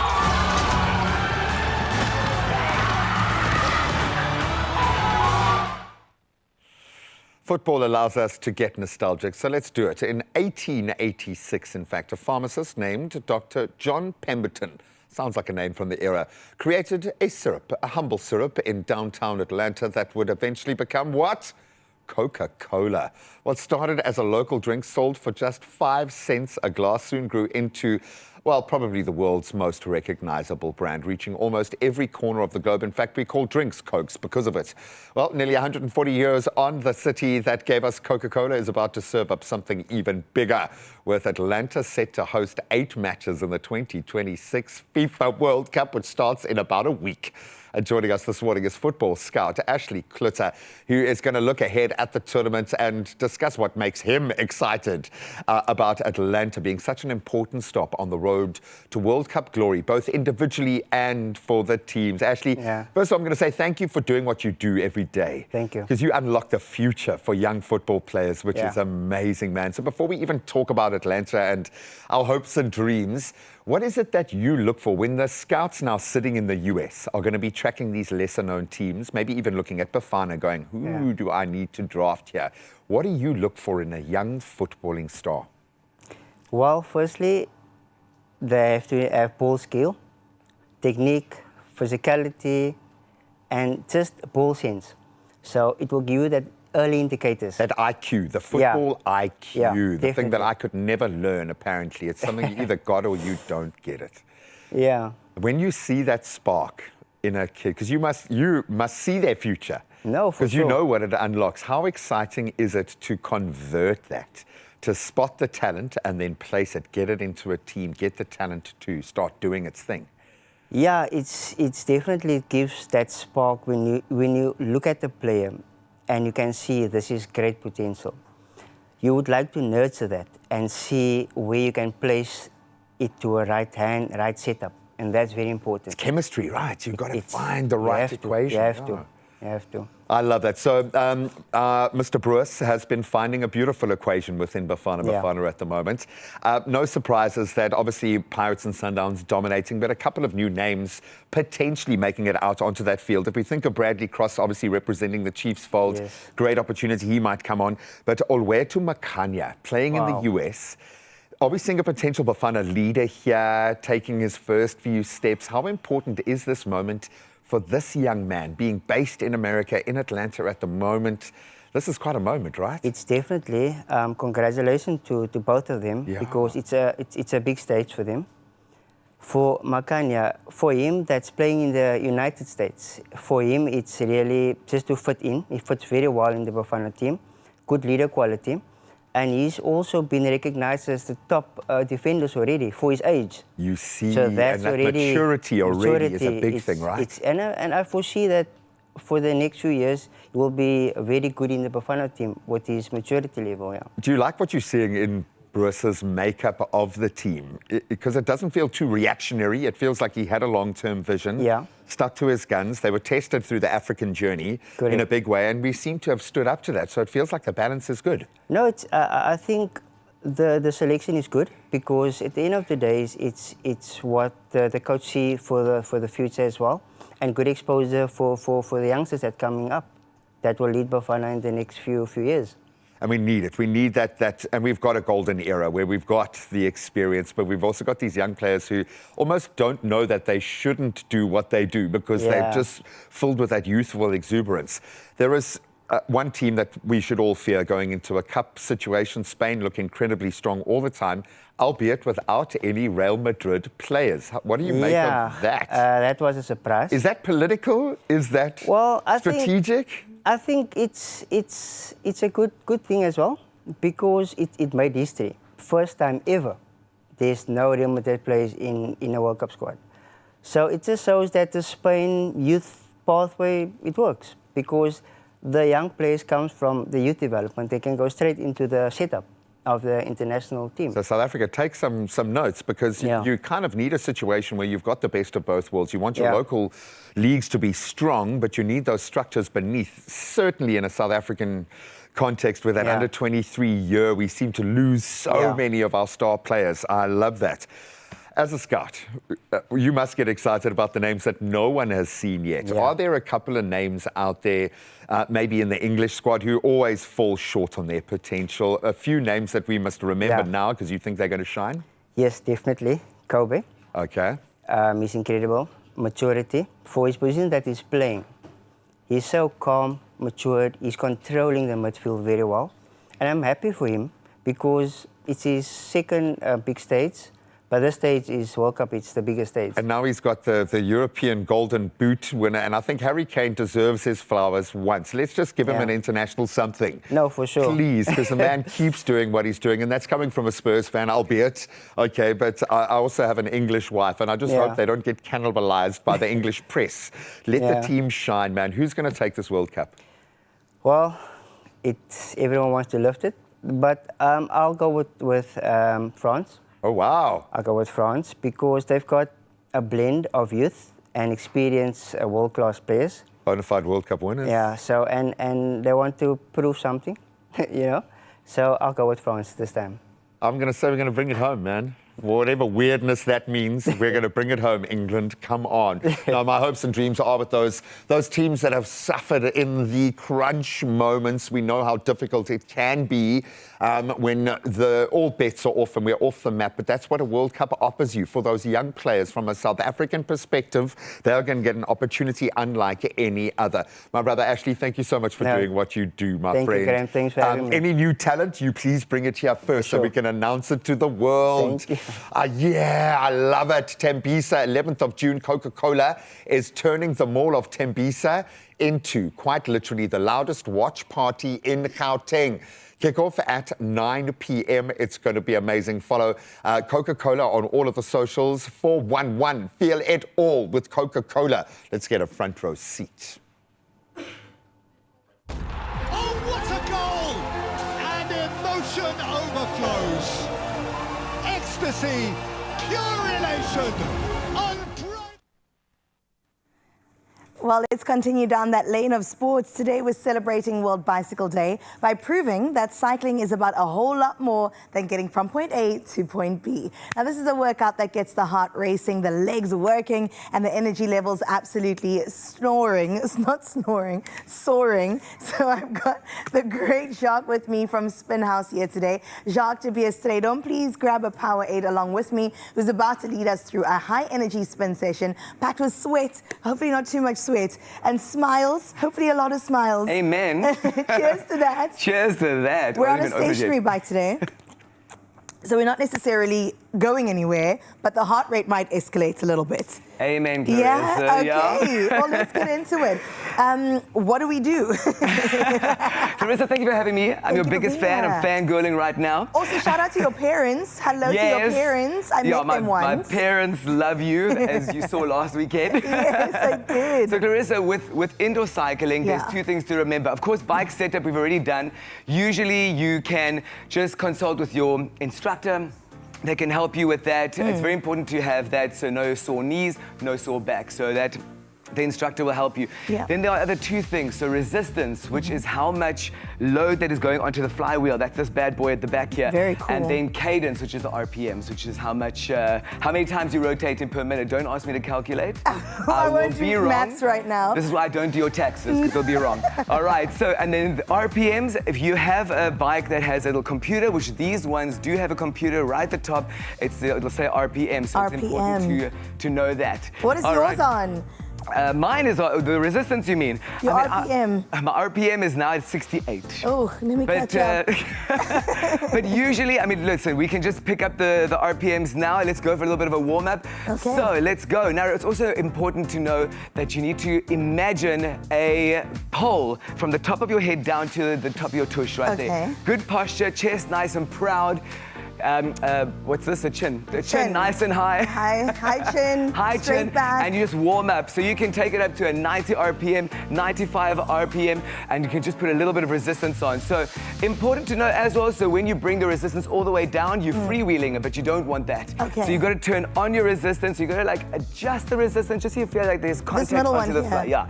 In this case, it's a red lever up, but some indoor cycling bikes have a knob that you just turn. Oh, I've seen those, That's clockwise to tighten it up, loosen it is anti-clockwise. Okay, so are you ready to stand for a little bit? Oh my gosh, I'll try. This is where you keep it sexy, but you want to keep it sexy. You don't want to be like all combed over like that, not Notre Dame. You want to get that chest open. You get turn up the resistance. Let's turn it up a little bit, and let's get your RPMs to about a 60 to 65. Yes. Right? Ooh, a little bit of Ariana Grande music video right here. Do we look sexy or not? Is the question. You've got to arch the back a little bit, get the chest out, you know. 60, 65. Now from here, you'll be able to increase your resistance a little bit more. So if you want to, add more load, you want to add more hills in it, your RPMs will come down, so you maybe can bring it down to a 55 or 60, and just keep it sexy, right? I'm on 55. Is that fine? That's perfect. Okay. That's perfect. That's the thing about indoor cycling. It's all personal. Okay. You add competition with yourself, not the person next to you. I love that. Right? And then, of course, if the instructor has a mirror behind them, you just admire the view. Never mind. Now, from here, you can also add a little bit of arm work as well. So in some spirit classes or whatever, you can just put your elbows pointing downwards and then just drop them down. Keep that arch back and bring them up. So now, as well, when you point them down, bringing it down, up, you're also going to draw your knees upwards, so you can add a core workout as well. So when you got some extra load on, you got some extra resistance down, you can also draw those knees up. Right. So you're working legs, you're working core. I'm working everything. Working everything. And you know what? Indoor cycling and spinning, it's just the same as road cycling, where you release those feel-good endorphins, those feel-good vitamins, those natural vitamins that just make you feel good. So if you start your day with a nice spin class, what better way to start your day and go and tackle the world and tackle work and then just look great in spandex? Oh my God. Woo, okay. Woo, how are you feeling? Good. That was still a workout though, right? That was a workout. That was a workout. Great. The way You that did you so probably well. do this for what, like an hour? 45 minutes usually, but I miss 90-minute classes. We used to do 90-minute classes, but then it does daunt people. It keeps We're them not away. trying to meet God, please. Not right now. Exactly, but 45 minutes is enough so that you can just get those endorphins and you can get a good workout. And like I said, it's all personal. So if it's your first time, you don't have to keep up with the instructor. Right. You have to keep up with that girl in the Pilates set in front of you. You have to do that. You just compete with yourself. You against you. Exactly. I love that job. Okay, where can people get in touch with you? Because we've inspired the nation right now to jump on a stationary or real bike. Well, you can inquire on the Instagram handle, which I think should be It will be on the screen. It's on the screen. So Instagram, go and send a DM. There is a WhatsApp number as well, you can contact, but you can get all that detail from Instagram. Beautiful. But go on Instagram, join my classes. Yes, ask for Jacques, okay? Ask for Jacques. Come to the Jacques side is my classes' names. Come to the Jacques side. Come to the Jacques side. We're there to have fun. I'm there every second Sunday as well, so we can ask for forgiveness for what you did the previous night. And we're just there to have fun. I love that. Well, let's exit strong by having so much fun. It is World Bike Day. Let's go. Woo! Woo! Yes.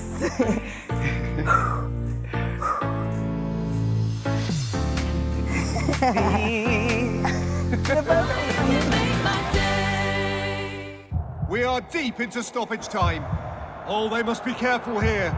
Oh, no! But hang on, they are checking it. It's going to be in the hands of the VAR.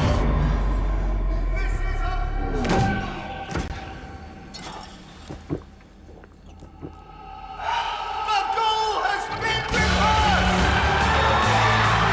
They have felt everything it is possible to feel.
welcome back. Sorry about the big sigh there, but can you believe we're already halfway through the year? You can sigh now as well. June, of course, brings more than just the colder weather. It also brings a noticeable dip in energy and focus. And we are such a receptive kind of space here. We often feel it first.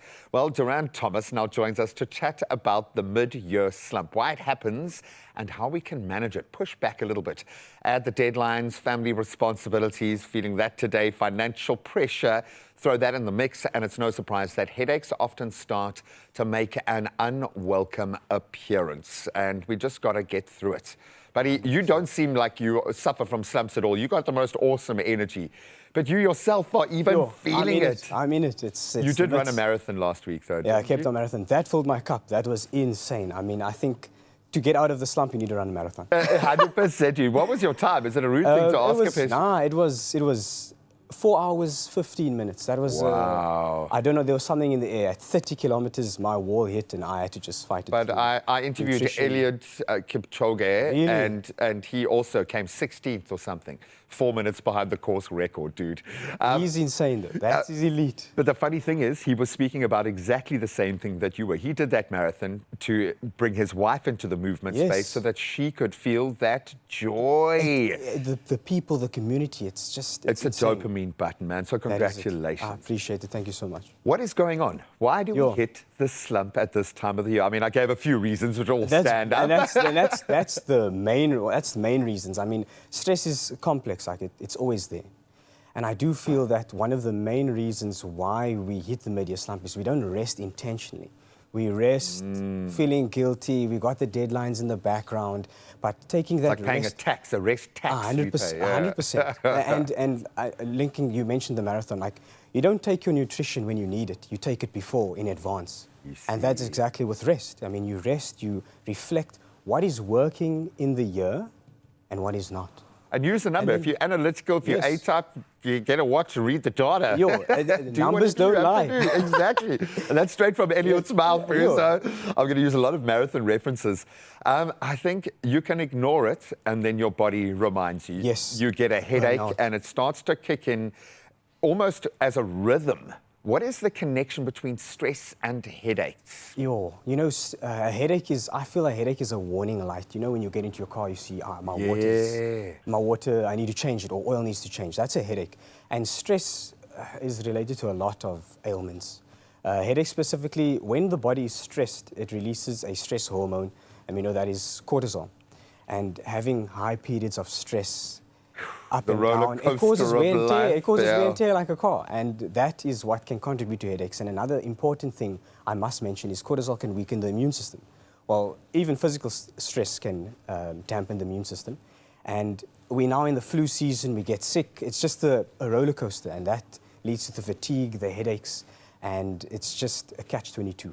And often we become our own worst enemy because what we're doing to just feel a little bit better is not the right thing. And maybe a dopamine button here means a headache there. So what are those headache buttons? What are the big contributors that generally, when we get to that point, and what do we do about it? There are two that are very important and very, how can I say, interesting. So number one is using too much medicine to treat the headache can result into a secondary headache known as medicine overuse headaches. Wow. Formerly known as rebound headaches. And it's important to not get into that cycle where you get a headache, you take pain meds, and then you stop, you get a headache. So now we're judging people for having rebound relationships and rebound headaches. That's tough, man. It's tough out there on the street. And then the next thing is there are different types of headaches. So you get migraines, which are severe. Obviously. Cluster headaches, and then your tension type headaches. So bad posture, rounded shoulders, all that can cause tension in the shoulders and neck, which then contribute to tension-type headaches. So that's interesting. And one can, we're not saying one is more hard. Obviously, a migraine, it can be very serious. But my wife suffered from chronic tension-related headaches that were so hectic. What do we do? If a headache strikes, what's your best solution to start with? Your best solution, prevention is better than cure, so you must identify your triggers. Okay. That's even if you must have a diary, if you have persistent headaches, especially migraines. Migraines usually, not always, but come with a trigger. And those are the big things. And then other than that, I mean, you can manage your stress. Very difficult to manage stress. Like, it's just not There are techniques. For me, specifically, what's important is slowing down, controlled voluntary breathing. Like if you are in a stressful period, you know, you take your breaks, take your breaths. There are other things you can do. Physical exercise, very important, just to get that, just to regulate that the system, and then things like nutrition, sleep. You need to have Thank you for not looking all judgmentally at mine. That's generally where we fall down in the breakfast TV space. I'm a culprit. Oh, buddy, and get out and move. I think we often forget that just one step further today than yesterday is success for our brain. And absolutely, 1%. It fills that cup. It fills that cup. Buddy, you are born for TV land. I don't know how the medical world stole you from us, but you're amazing, buddy. Duran, thank you so much for weighing in. And I think ultimately the lesson here, be proactive prevention, better than the cure. 100%. 3 pains, 1 hero. Tri-Park, triple relief. Park the pain your way. Grab yours today. Available in original and lemon flavors. So you might be getting ready for your morning or already on the move when pain makes its present felt, and that's when Tri-Park makes all the difference. Tri-Park offers triple relief for headaches, for toothache and colds and flu, and it's ready to work in just 8 seconds so that you can keep your morning moving. Tri-Park, the pain powder that Gogo trusts to keep close, ready when everyday pain hits. 3 pains, 1 hero. Tri-Park, triple relief. Park the pain your way. Grab yours today. Available in original and lemon flavors.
It's my feel-good breakfast show.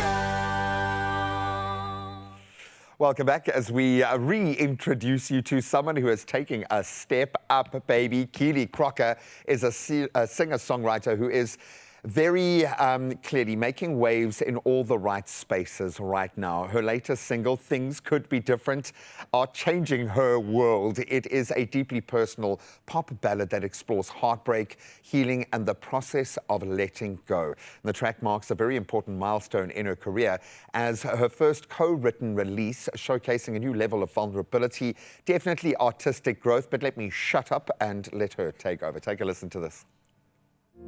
You always call me when the walls cave in. Make up your mind.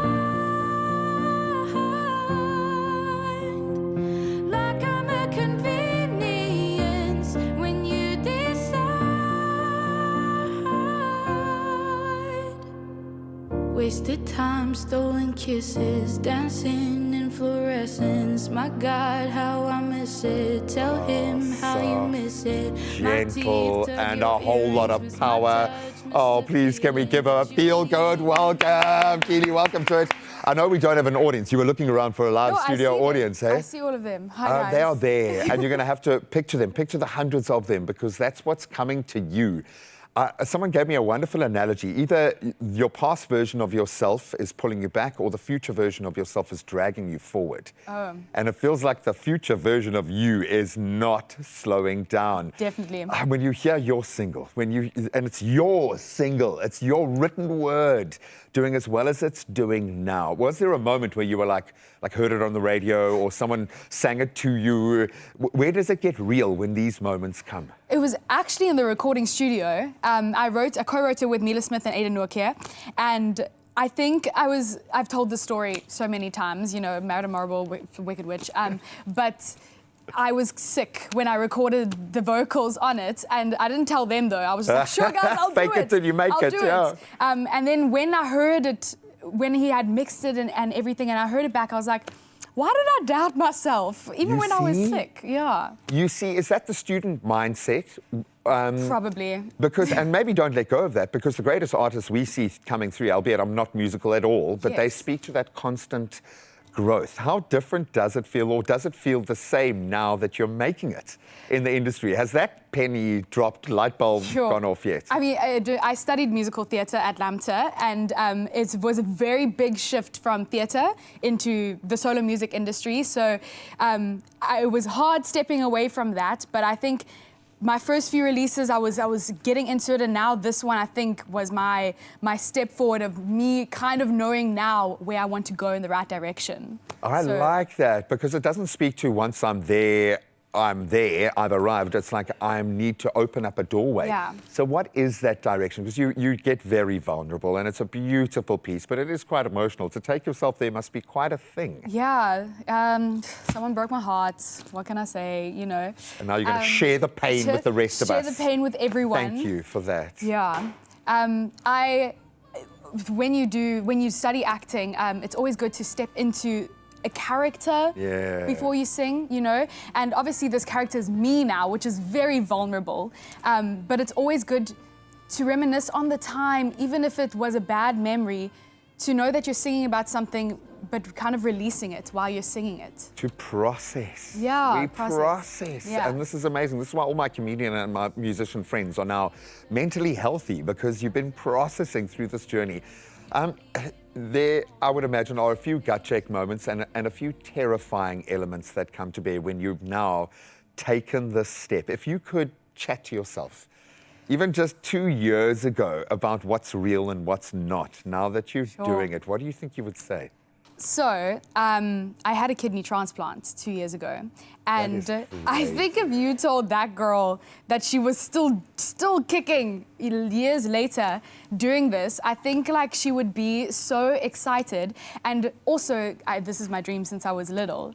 She would be so ecstatic that I'm finally doing it. I'm finally putting myself out there. Being who you are meant to be. Yes. And you will understand to what extent when you see her sing, when you go into this emotional space. Keely Crocker is here to blow us away this morning. I can feel very big energy of manifestation coming from the manifestation here. So I'd love to know what she is visualizing right now. We'll continue our discussions and, yes, get some breathtaking performances in just a moment.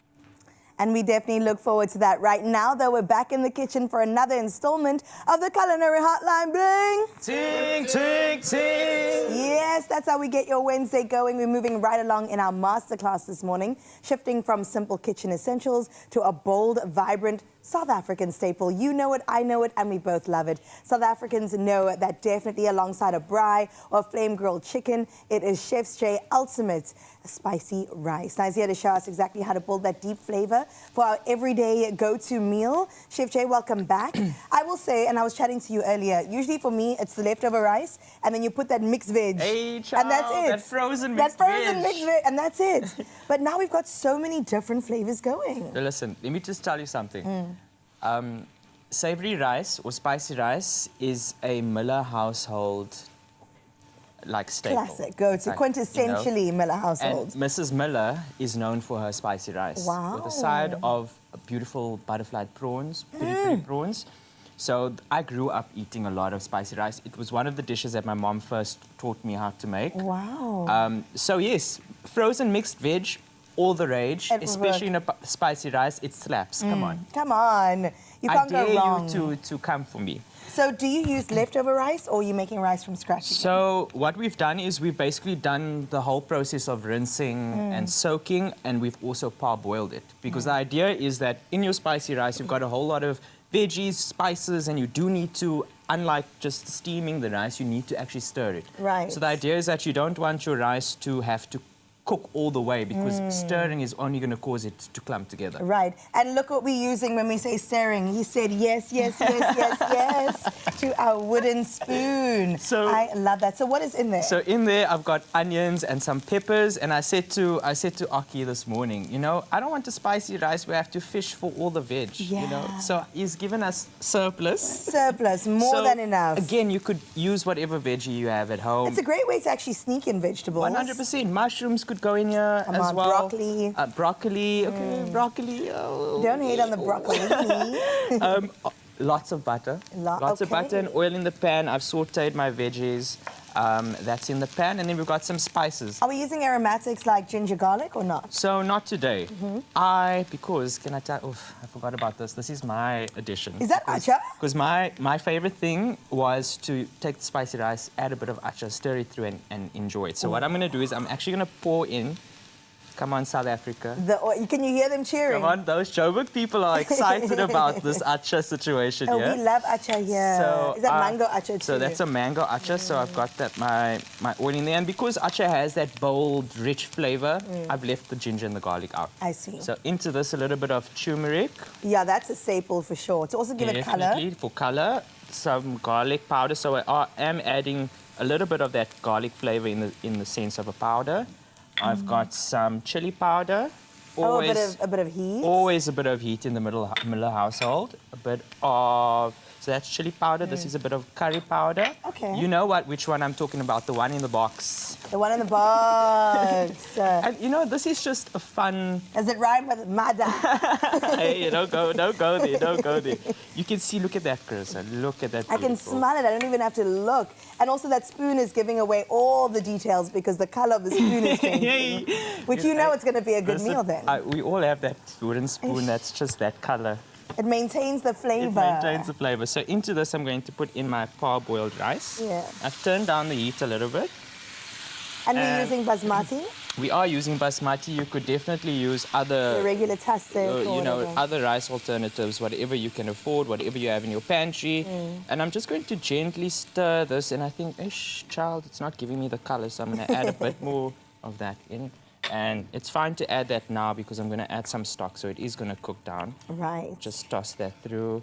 And, you know, I think rice is just one of those beautiful things that South Africans have. It's probably in all of our pantries at the moment. 100%. Make it special. Just a splash of some veggie stock. And that will help cook the rice. That will help cook the rice. At this point, though, no need to really stir. What I would do is cover it, and as you see the liquid starting to absorb, you could just take a little wooden spoon and move it just around. move it around gently and add some more stock as you go around until the rice is nice and fluffy. Incredible. We've also put a QR code on our screen. I know you know how to make some savory rice, but listen, this is the Miller special, so please make sure you scan it with your phone's camera and then get to tasting. Absolutely delicious. I'm learning so much today because rice and me are not like this. Really? I love it, but I don't know how to make it too well. I'm obsessed with rice. I went to Bali a couple of years ago, so I actually went to the rice fields and saw how they harvest the rice. It's just been that constant thing in my life and in my food journey. Just rice, rice. I love it. Well, speaking about Bali, look at that screen over there. Gorgina, take me back. Do you know, I was so surprised to see how rice grows. Okay, tell us. Is it on the grass? Well, I thought it grew in a packet. But is it on grass? It almost grows like wheat, in a sense. Oh, okay. Yeah, so and it's just, that's just such a special place. Tell us more. Wait, okay, so it grows on wheat and then in a shell. Yeah, so it's got a little husk and then you've got the grain inside. It's like a cereal grain. Okay. And that's why Rice Krispies. And that's actually why parboiling is actually great because it forces the nutrients from outside the husk into the actual grain. I see. And so you are ensuring that you're getting that nutrition. But you must rinse your rice. Rinse your rice. Don't rinse your mince. Don't rinse your mince. That's a note that we have. So we did have a comment that came on through. So let's have a look at what your conundrum could possibly be. Let's see. All right. It says he should mention what type of rice. I think parboiled rice shouldn't be soaked as it actually gets mushy. Yeah, so that's a great question. Parboiled rice is already processed. So they've done the work for you. But remember, also it depends on the outcome that you're trying to achieve. So are you still going for that individual grain sort of vibe with your parboiled rice? Are you going for something a bit more stickier? Then maybe if you are going for more individual rice grains, then just give it a rinse. You obviously wouldn't have to rinse it as much, but you could definitely give it a rinse. So it depends on the meal. So good question. So what kind of meal requires more stickier rice?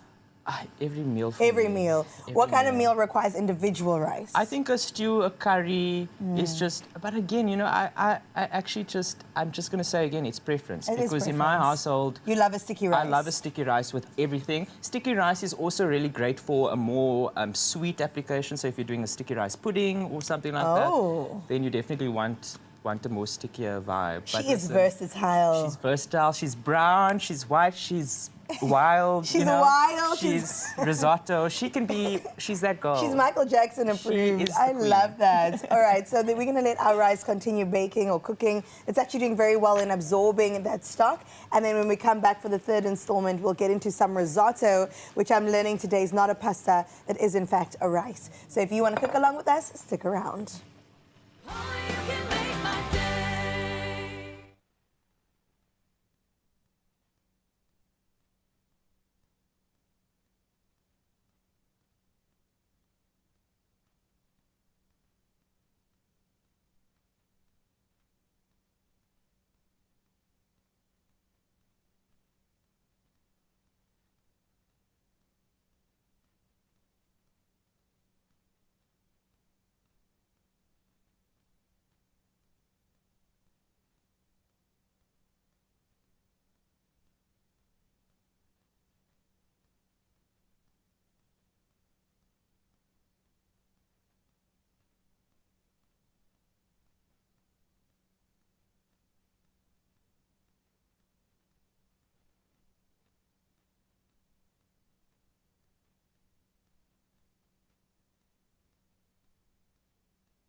It's my feel-good breakfast show. It sure is, and welcome back to your Feel Good Breakfast Show. A moment before we hit 8 o'clock, let's give you an update on your national news headlines. Where Deputy President Paul Mashatile says South Africa has secured commitments from Indian business leaders, and that's to expand investment across key sectors following the first leg of his working visit to India. Now, he described the visit as highly productive, strengthening the long-standing strategic partnership between South Africa and India and opening new opportunities for trade and investment. Mashatile led a high-profile delegation aimed at deepening bilateral relations and positioning South Africa as a preferred investment destination. Now, discussions focused on trade, skills, infrastructure, and multilateral cooperation happened.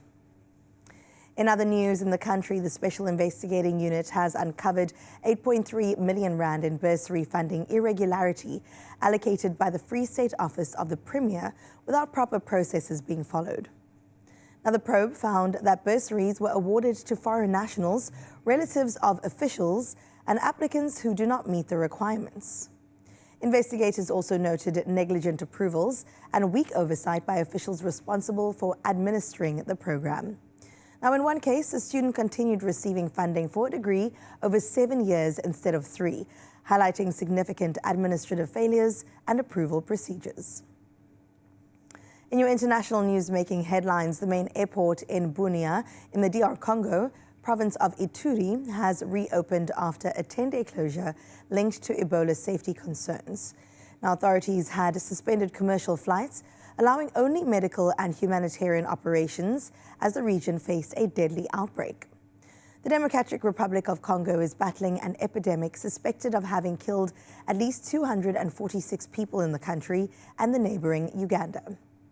Officials say health measures have now been strengthened, with authorities confirming that conditions are in place for a gradual and safe resumption of flights.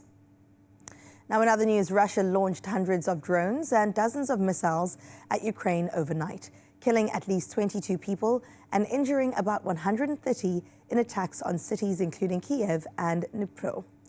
Now, the assault followed Russian warnings of further action after a drone strike on a dormitory in the Russian-controlled Luhansk region, which Ukraine denies carrying out. Now, Ukrainian President Volodymyr Zelensky said intelligence indicated another large-scale attack could follow. The latest bombardment marks the third major strike on Kiev in less than a month as the war continues amid stalled US-brokered peace efforts. Let's close off here waving that South African flag so high, where a gold star for African education has landed in Johannesburg, where the University of the Witwatersrand, otherwise known as WITS, has been named Africa's top university in the 2026 Center for World University Rankings. Placed 200th globally from more than 21,000 institutions, WITS now sits proudly among the world's top 1%. Now, the achievement follows another major success, with the university also leading sub-Saharan Africa for innovation. From pioneering research in health, artificial intelligence and climate science to producing graduates sought after around the world, WITS continues to prove that excellence knows no borders. It's a moment of pride not only for the university, but for African scholarship, ambition and impact on that global stage. Well, congratulations to them once again. That is where we leave your news for today. Let's get into your latest sports.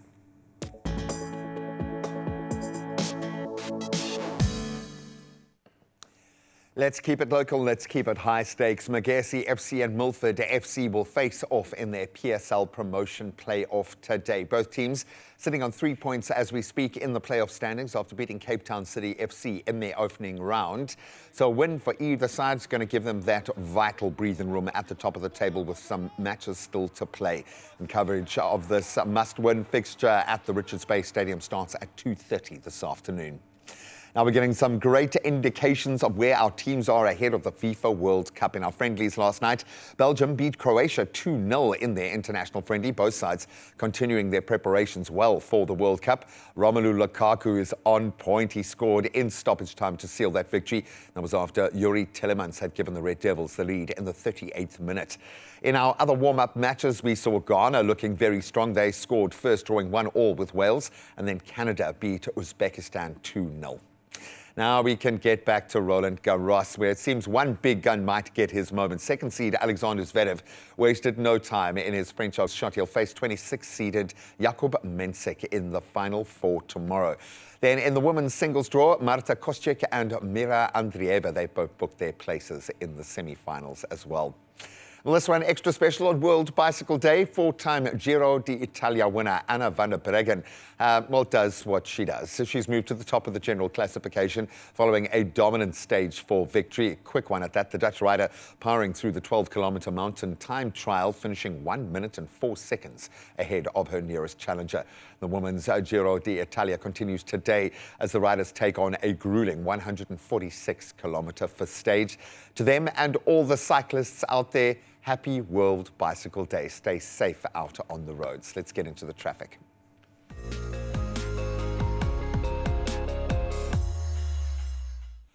A couple of incidents to report on. We go to Marianne Hill in Pinetown. Please be advised of an obstruction on the N3 highway that's near the Marianne Hill toll plaza due to a truck accident, and quite a grisly scene as well. Motorists are urged to exercise caution and anticipate potential traffic delays while emergency services attend to the scene. Just please keep yourselves and each other safe out there. The weather is getting a bit crazy. Let's track it. We start in Polokwane, where your day kicks off with mostly sunny skies above. Temperatures rising from a low 9 degrees to a high of 25 for your Wednesday. Then warm and sunny conditions expected for the coming days. Your temperature highs in the low to mid-20s throughout. Very little rain to speak of as well. Good morning to Klerksdorp. Bound next up, you'll start your day under sunny skies. Then temperatures begin at a low of 9 and they'll reach a high of 22 degrees today. Then you can expect 55% chance of rain tomorrow. Your temperatures ranging between 3 and 17 degrees as a result. In fact, it stays in that lane for the rest of the week, remaining partly cloudy throughout. Pretoria, good morning to you. You've got mostly sunny skies throughout your day today. Temperatures ranging between a low of 9 and a high of 22 degrees. And as we move into the next 2 days, expect a bit of a mix, partly cloudy, sunny and humid conditions. Your daytime highs in the high teens to low 20s. Josie, good morning to you. You've got beautiful sunny skies brightening up your day today. Your temperatures started at a cold 8 degrees. I think we've left that behind us. You'll set at 18 degrees today. And in the days ahead, mostly sunny skies with temperature highs in the low to mid-teens throughout the rest of the 7 days. Mbombela, you've got a clear and sunny sky to lift your day today. Your temperatures move from a cool 10 degrees to a beautiful 25. And over the next few days, more sunny skies above, some lingering cloud cover. Your temperature highs ranging in the low to mid-20s. Bloemfontein, you're our next stop, and you've got partly cloudy skies above for your Wednesday. Your temperatures rise from a low 6 degrees to a high of 20 degrees today. They're mainly cloudy conditions dominating your coming days. Some light showers expected tomorrow, in fact, a 35% chance of that. And those temperatures staying in the teen range throughout. Clearly, we are feeling the shift in seasons. Let's head to the coastline now. Richards Bay is our next stop, and sunny skies are going to dominate your day, thankfully. Beautiful temperature range started off on 17 degrees, rising to a warm 24. Then tomorrow, you've got cloudy skies and 60% chance of rain, and that'll clear by Friday into bright sunny skies just in time for the weekend. Derbs, we've got a sunny day ahead. Clouds increasing, albeit through the day. Your temperatures range from a low of 14 to a high of 24 degrees as we progress. Then tomorrow brings you partly sunny skies with a 45% chance of rain, and those temperatures rising from 13 to 24 degrees, and they stay in the lower 20s. Tata, good morning to you. Not the best news, 50% chance of rain today as you drift between a brisk 9 degrees as your low and a pleasant 20 degrees as your high once the weather clears. Then over the coming days, rainy conditions are going to stick around. Tomorrow you've got an 80% chance of rain. That does ease to 35% before the weekend.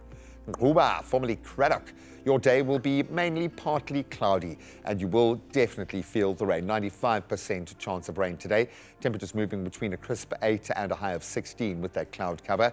Then cloudy skies and wet conditions expected for the coming days. Tomorrow, 80% chance of rain, and that does trail off to 25% come Friday. Gogompo City, good morning to you. Today you've got partly cloudy skies above and a 95% chance of rain. You're probably feeling it already. Temperatures ranging from 13 to 19 degrees today. Then wet days ahead, rain averaging around 58% and your temperatures settling into the high teens to low 20s.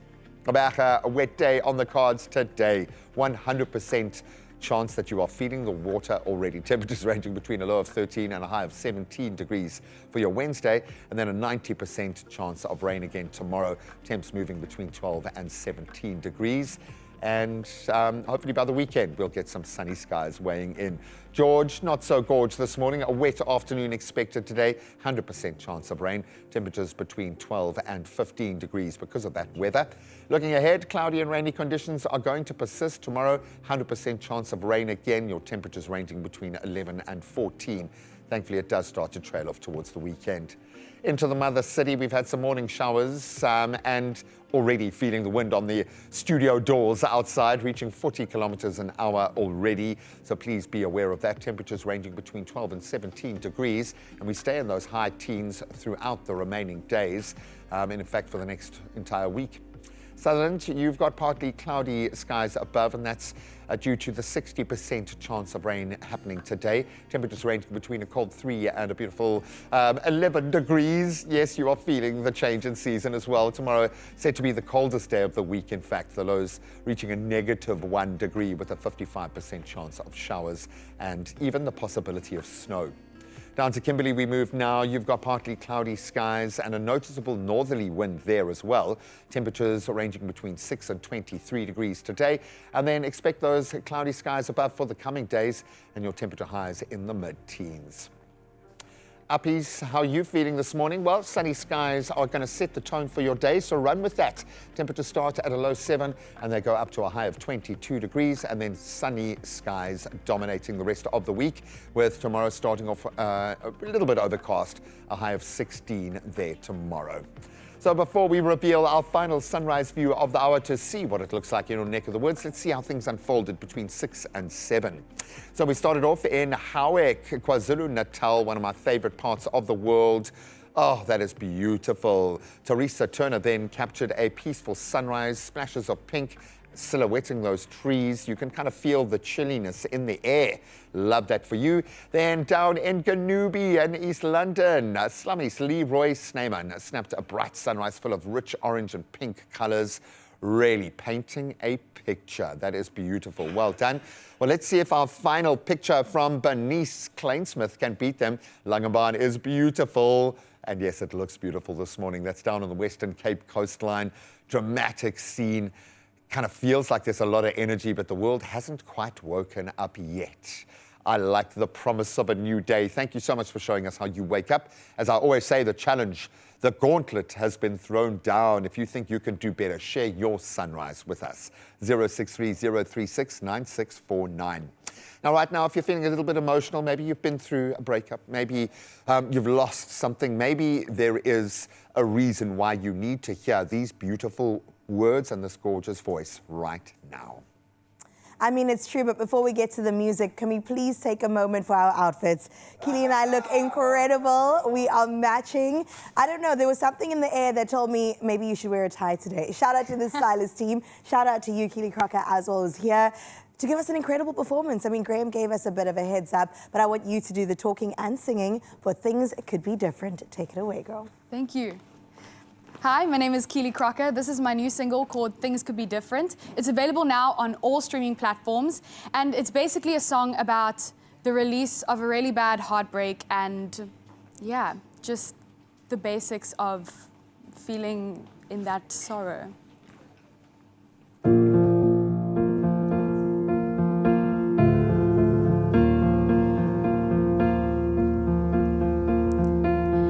Here again, walk away while I'm falling to pieces.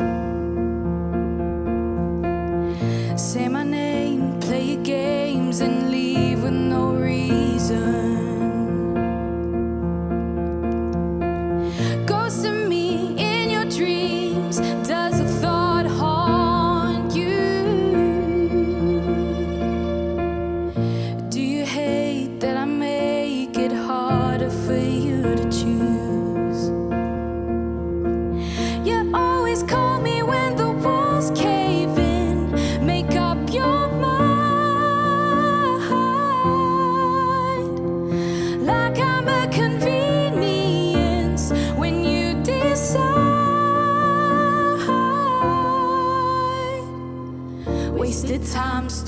kisses, dancing in fluorescence. My God, how I miss it. Tell him how you miss it. My teeth tug your earrings, miss my touch, miss the feeling. But you'll leave in the morning, wishing things could be different.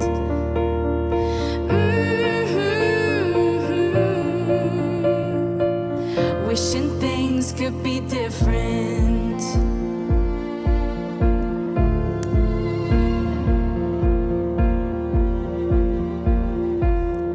Unwanted, never worn like the chains of your necklace.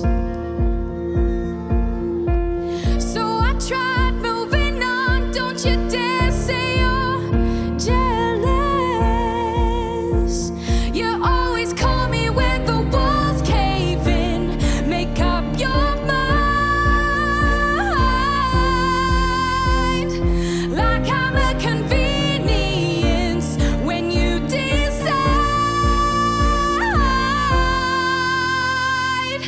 Wasted time, stolen kisses.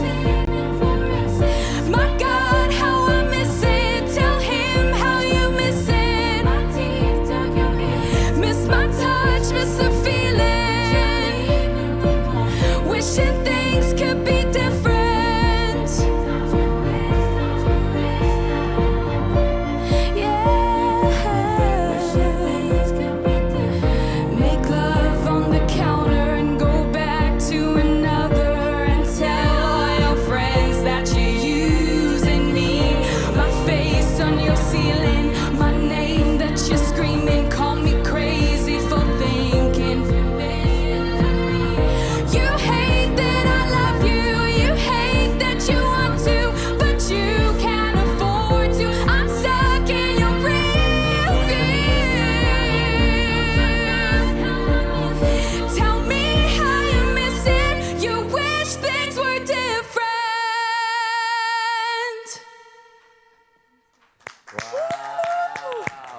Girl, that was incredible. You've literally left your heart right here on our Feel Good Breakfast stage. That was beautiful. How did that feel? That felt so good. Yeah? That was To like my just give first that a- live performance of the song. Oh my goodness, an exclusive right here, and you did phenomenally. Thank you, thank you. That was absolutely beautiful, Mzansi. I mean, those are real vocals, okay? No AI business here. She was singing it today. The mic was on. Listen, in just a bit, we're going to take a break, but well done to Keely for that incredible performance. And we're going to bring it to the mother city where we're focusing on culture cycles. And it's all about Khayelitsha and how they're giving back when it comes to World Cycling Day. So we'll see you on the other side.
Good morning. Welcome back. And thank you so much to everyone who jumped on the conversation this morning in the social spaces, being World Bicycle Day. Happy World Bicycle Day. We can celebrate it. We can celebrate a lot of it. people love to get on a bike. So that being said, we put it to you guys. What's something you learned as a child that you've never forgotten, just like riding a bike? And we've got some incredible comments that have come on through, from swimming to learning perseverance through many activities to this. Let's have a look at what you had to say, Sahawi. Good morning, my Expresso fam. One thing that I have learned through cycling is always have discipline, focus on what you're doing and forget your distractions. Love that. I love what Jacques said earlier. It's you versus you.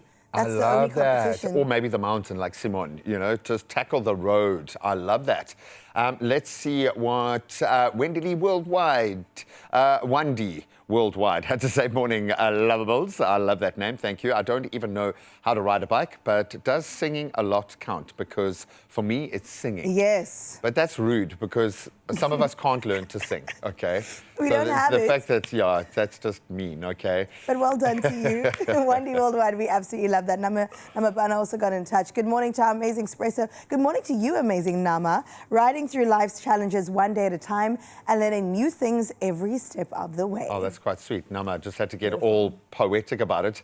Dwayne Klaassen, a regular contributor. We love you, Dwayne. Thanks so much for weighing in on this one. Says, good morning. One thing I learned as a child that I've never forgotten is always be kind to other. Kindness costs nothing, but it can make a big difference in someone's day. Just like riding a bike, it's something that stays with you for life. True. Let it be your currency in life. Yes, please. Hey? Can we lead with more kindness? Thank you, Dwayne, for that beautiful reminder.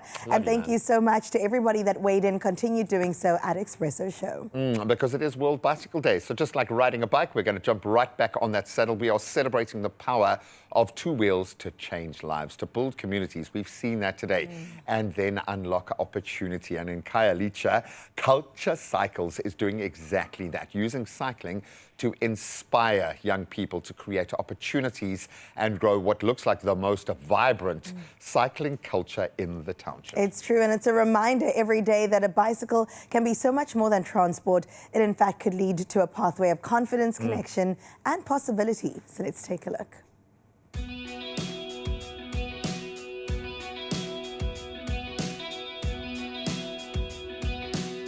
The story around creating a cycling movement in Khayelitsha really started in 2018. We saw how people actually struggled, not only just to move themselves to one point to another, but also getting access to quality affordable bicycles. And our mission has been, how do we change that? How do we get more people on bicycles? And one of the biggest hurdles was to get people on bikes safely, and majority of our people do not know how to ride a bicycle. And we had to change that by introducing a learn-to-cycle class where people could actually learn how to ride a bicycle, learn how to maintain their own bike, but also build a community around that. Hi, my name is Sindile Mavundla. I'm the co-founder of Culture Cycles. So how it all started for me, we had to fundraise. During the time of COVID, we had this idea of putting together a bike shop. When COVID hit, we then thought, you know what, the key people that need bicycles right now is essential workers. How do we get them on bicycles? So we started up with 20 bicycles, from 20 bicycles to 1,000 bikes. From 1,000 bikes, we then thought, yes, you're getting 1,000 people on bicycles, but they need a place to fix these bikes. And a bicycle, that's where a bicycle shop like Culture Cycles, that's where it started.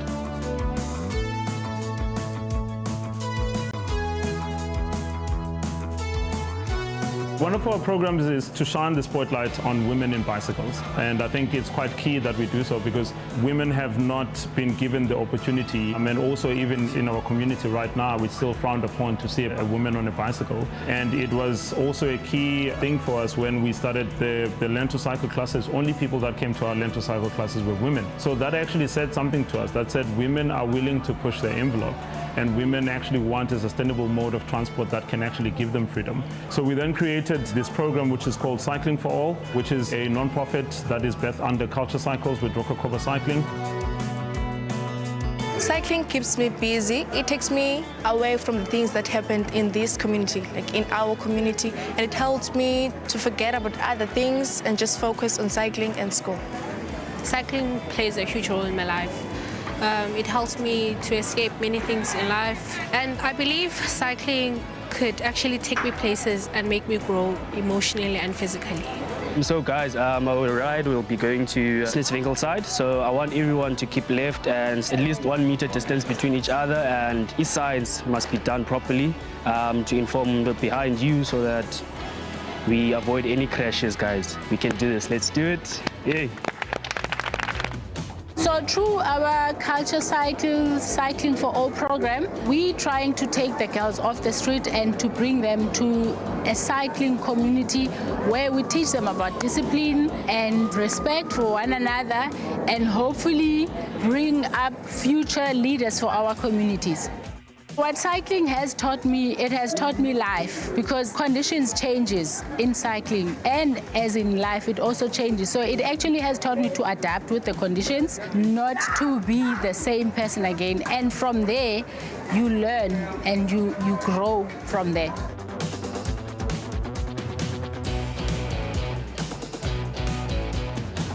My role as a coach, it's quite a difficult one because I train these ladies during the week. I'm trying to train their fitness and their mental ability to try and think for themselves, not just think for what they have to do, but be able to think for their friends around them, their teammates, on how they can not just help themselves alone, but help others as well.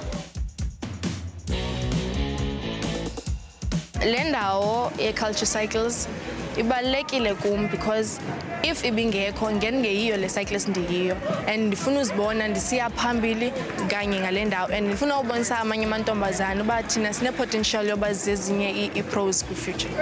Culture Cycles, I believe, is a place of home, and it has made us grow as young ladies. And the challenges that we face, we escape whenever we come here. So that's why I believe and I know that Culture Cycles is home. Shout out to the woman. We've been seeing it throughout the show today, eh? Absolutely. And this World Bicycle Day, Culture Cycles reminds us that a bicycle can be so much more than transport. As I've mentioned, it can be a pathway to confidence, community, and opportunity.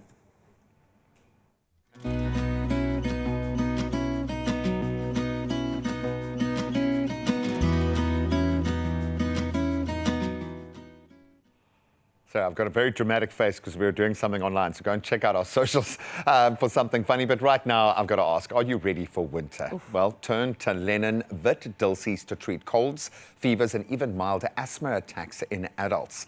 Then Bors Drippels for symptomatic relief of cough, croup, and bronchitis in adults and in children. Now, for relief of cough and chronic bronchitis symptoms, choose Lennon Turlington for adults. Now, Lennon Medicines, it is, of course, an original trusted by generations. I think someone's voice box might need a little bit back. I think I might.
Welcome back. Now listen, we have been talking winter and you can clearly see we're going to continue. We are ready. It's not just a season, it's a mood. It's oversized blankets, steaming mugs, comforting meals that we've been making today and creating a space you'll never want to leave. And it's okay, we're not judging. You could be in your space right now watching us. Well, this season Woolies is helping us create our cocoon, embrace the art of staying in with a collection of homeware designed to bring the warmth clearly, comfort on another level, and a little everyday luxe into our homes, from cozy layers to winter-ready comforting mugs. Oh, the brushed porcelain, absolutely beautiful.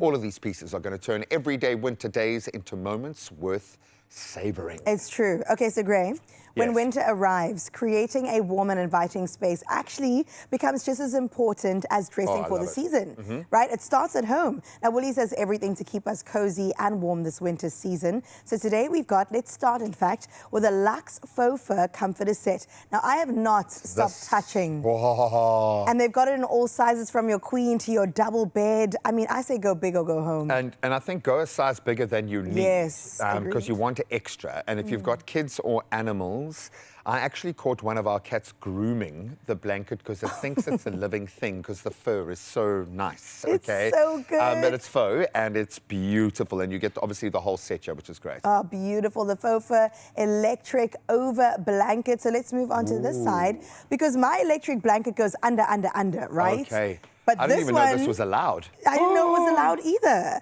The luxury fitted electric blanket, but then you also got a special one there. I absolutely love this, the luxury faux fur fleece electric over blanket. Because from under and over, so you're now in a sandwich of warmth. Of warmth? Oh my word, you're like a living wrap, a taco. That's what you are. Taco me up. But so soft to touch. And from an energy perspective, if you're going to spend energy on warming up any area of your house, doesn't it make the most sense to warm up your bed? Come on, absolutely brilliant. Gorgeous. Wow. Okay, let's get into that Savannah throw, because I think this is absolutely gorgeous.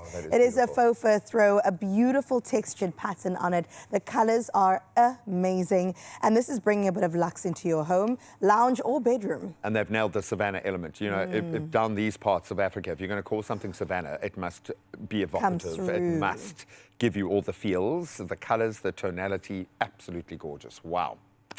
All right, let's get into the waffle knit Sherpa blanket. Now, Gray, I heard you say you love a waffle. I do love a waffle, but I love a Sherpa. That means the faux fur vibe inside. Look at that. That's lovely. That's very trendy, actually. That's about the only thing that's comfortable enough to compete with these guys. You see what I'm saying? And then each person can have their own modality in comfort. I like it. One for every kind of mood you are in. All right, so that is the blanket sorted, the comfort sorted in the room. How about the tummies? Let's get into the cast iron cookware. Look at the finishing touches. Look at these handles, guys. And this is the kind of cookware that you are going to have to redesign your kitchen around, because there are either you get glass cupboards, display cases, or you just leave them out. Leave them out. They're the kind of things that just sit on the hob until you use them, because they are beautiful. And then clean them immediately afterwards. Yeah, and they wear well. Oh, they go in the oven, they go on the pot. Like, it is just incredible. Pieces. And then what are these, my friend? Oh, the porcelain mugs. The Metro porcelain mug. I would love to drink a cup of tea out of that right now. Right. Oh, okay, that sounded like a passive-aggressive command. Somebody's going to make it happen. No, these are beautiful. They've got that brushed texture on them. Colours, so they feel even more earthy as a result. Absolutely beautiful. Okay, absolute winter winners here, but I'm already now starting to feel like it's going to become like choosing our favorite child. If you had to, if I was to force you to go with one. Oh, that's a tough one. Okay, I'm immediately going to do this. Okay, well, maybe I'll make it a bit easy. I will set it up as a survival. We're going to call this the Winter Survival Challenge, if you will. And here is how it's going to work. We've got 3 winter scenarios, and for each one, we're going to need to choose the required number of items to build our ultimate winter survival kit. Okay? So once we've made our selection, we're going to need to explain why these products deserve a place. Okay, so let's start with scenario 1. Okay, there's an electricity outage on a freezing winter night. Don't need Eskom here. The power has just gone out. Temperatures are dropping, and you've got a long evening ahead. Which item are you choosing as your winter lifesaver? Okay, we don't have electricity, so I can't go with that. My sandwich idea, I'm going to go with the waffle. The waffle Sherpa. Because, hey, 2 sides of comfort and warmth. Are you smart? But me, I haven't left this. I'm still here with the luxe. Okay, no, for sure. And Wrapping myself in it. And you can even put stuff in the bag as well. It comes with the bag. Okay, let's wrap it up a little bit. Scenario 2, okay? We've got a rainy Sunday. Ooh. 0 plans. You need to choose 2 items now. The weather is miserable. You've cancelled all your plans. The couch is calling our names. Which 2 items are making the perfect cozy up scenario here? Go for it. I haven't moved. I'm still choosing here, 100%? but with a mug because I'm going to have my hot chocolate with me. But you need a third person. You need a person to... A third person? To make your tea for you. Oh, yeah, To I keep do. walking. They're going to have to leave the comfort cocoon and go and make tea. No, this is I just for that. me. It's just for you. Okay. I was All going right, to give here's you a another second one. mug. Scenario 3, the ultimate winter staycation. So you've got the entire weekend free. Okay. Oh, nice. It's icy outside. Your goal is maximum comfort without leaving your house. What 3 items are you choosing and how do they work together? Okay, so I'm going to, a little bit earlier, put... Can I not call them one item? Yeah, you can. Because they're in the same lane. You can. So I'm going to put both of my electric blankets on, so that's going to be the one item. Then I'm going to get my cookware and I'm going to start a slow cook. Oh. So the house smells of like a beautiful beef stew or something like that.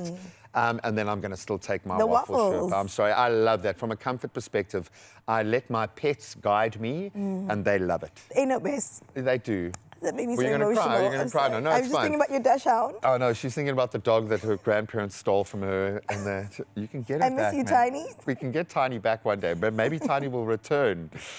This is amazing, guys. You can see we're getting a little bit ahead of ourselves here because winter is here, and you can cozy up. Well, there you have it. This is our winter survival kit. Whether you're having a chilly evening, embracing a lazy, rainy Sunday, we hope for more of those, or planning the perfect winter staycation, Woolies has all the essentials to keep you warm, comfortable, and cozy all season long. So please, not that you need the motivation, shop these winter warm-ups and a whole lot more in Woolworths right now. Available in-store, online, or using their amazing Woolies app. And that's not all. We like to throw in a few winter surprises ourselves. Woolworths Home will be showcasing at Decorex Africa. Amazing. Might even see a few of our faces around there. They are giving 10 lucky viewers the chance to each win a double set of tickets to attend the incredible Decorex Cape Town between the 25th and the 28th of June. Sure. Yeah, at the CTICC. Okay, so Big. all you have to do, because it's huge and it's amazing, is reply to the Woolworths competition post on Expresso's Facebook, X, or even Instagram page, and just tell us what your must-have Woolworths home item for winter is, and also why. You've got to qualify that. Remember to include that hashtag Woolies Home and Decorex Africa. Now, the competition does close at midnight on the 7th of June, 2026, and T's and C's can be found on our website, expressoshow.com.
It's my feel-good breakfast show.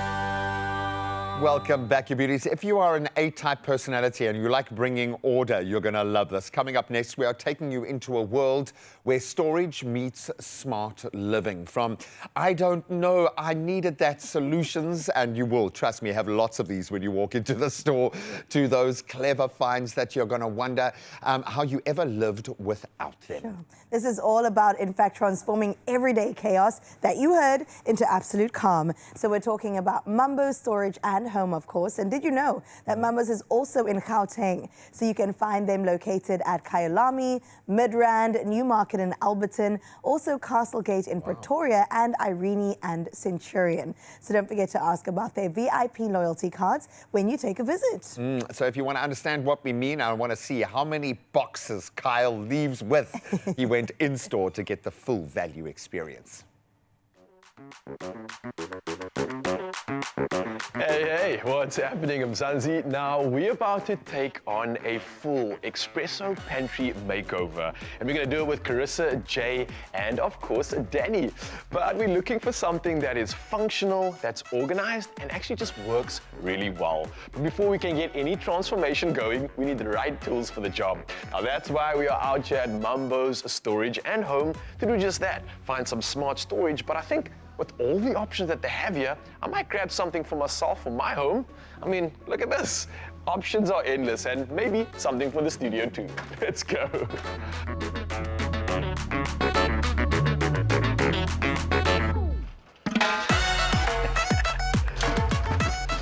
Now, one thing Mambo's is known for is their variety, and I'm talking sizes, I'm talking colors, and various uses. And there's a reason why they're called the Storage Kings, and this is like kind of a one-stop shop for getting your life organized. First step, the pantry. And we're looking for some pantry staples that are gonna make our space come to life. The goal is to make it transparent, to make it easy to use. It's stackable. It can be easily sealed and transparent so that I can see exactly what's going on inside. I'm almost overwhelmed with choice, but in a very positive way, because I didn't even know I needed half of the storage items that were available here. And just being in these aisles, it kind of gives me so many more ideas on how I can create even more efficiency in a space. I think good storage literally changes how people use their space day to day. I mean, when you have good storage, it means you've got good use of the space. And good use of the space means that you can maximize it. So more room for freedom, room to play, and room to do the things that you intend to do that are going to level you up. Listen, this wasn't the plan, but after seeing the options out here, I'm going to probably be grabbing something for the studio and for my home too. I mean, I literally cannot resist. Look how good these things look. Now, for the rest of the home, it's all about balancing functionality and style. And I mean, when you have storage that looks good in its space, that is a win.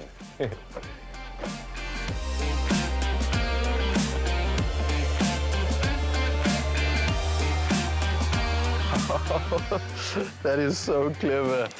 When you think of personal spaces in your home, they can often clutter up really quickly. But with the right storage, you can start making it feel calm and so much easier to manage. If I was to think about my favorite find at Mambo's today, it would be the word variety. When I thought I knew I wanted something, and then seeing all the different options, blown away by the variety, blown away by the choice, and blown away by the options.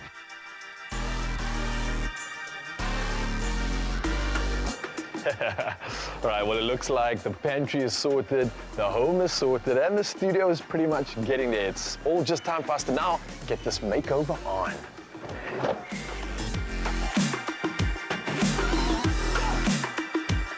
Thank you so much. Honestly, the next time you see these items in our studio, they are gonna look so good. And if you wanna be like me and shop some of these incredible solutions, then you can do it by heading over to Mambo's Storage at Home nationwide, or do it online by visiting mambos.co.za. Now, whether you're working on a small sanctuary at home or a full makeover, they've got you covered, even for bulk buys. At Mambo's Storage and Home, you'll find all the tools, utensils, and tricks you need to make your home your happy zone. For your nearest store, visit www.mambos.co.za. All I'm saying is that our nature boy has got to share his finds with us. We love Mambo's over here, and he definitely did a great job at choosing just the right things. Now, if that didn't give you the reorganizing your life in your head already, I don't know what will. It is clever, it is affordable, of course, and it's exactly what that I didn't think I needed that kind of shopping it turns into. The chaos into calm. And of course, the best part, you can shop it in real life at Mambo's Storage and home stores nationwide, including right there in Johannesburg.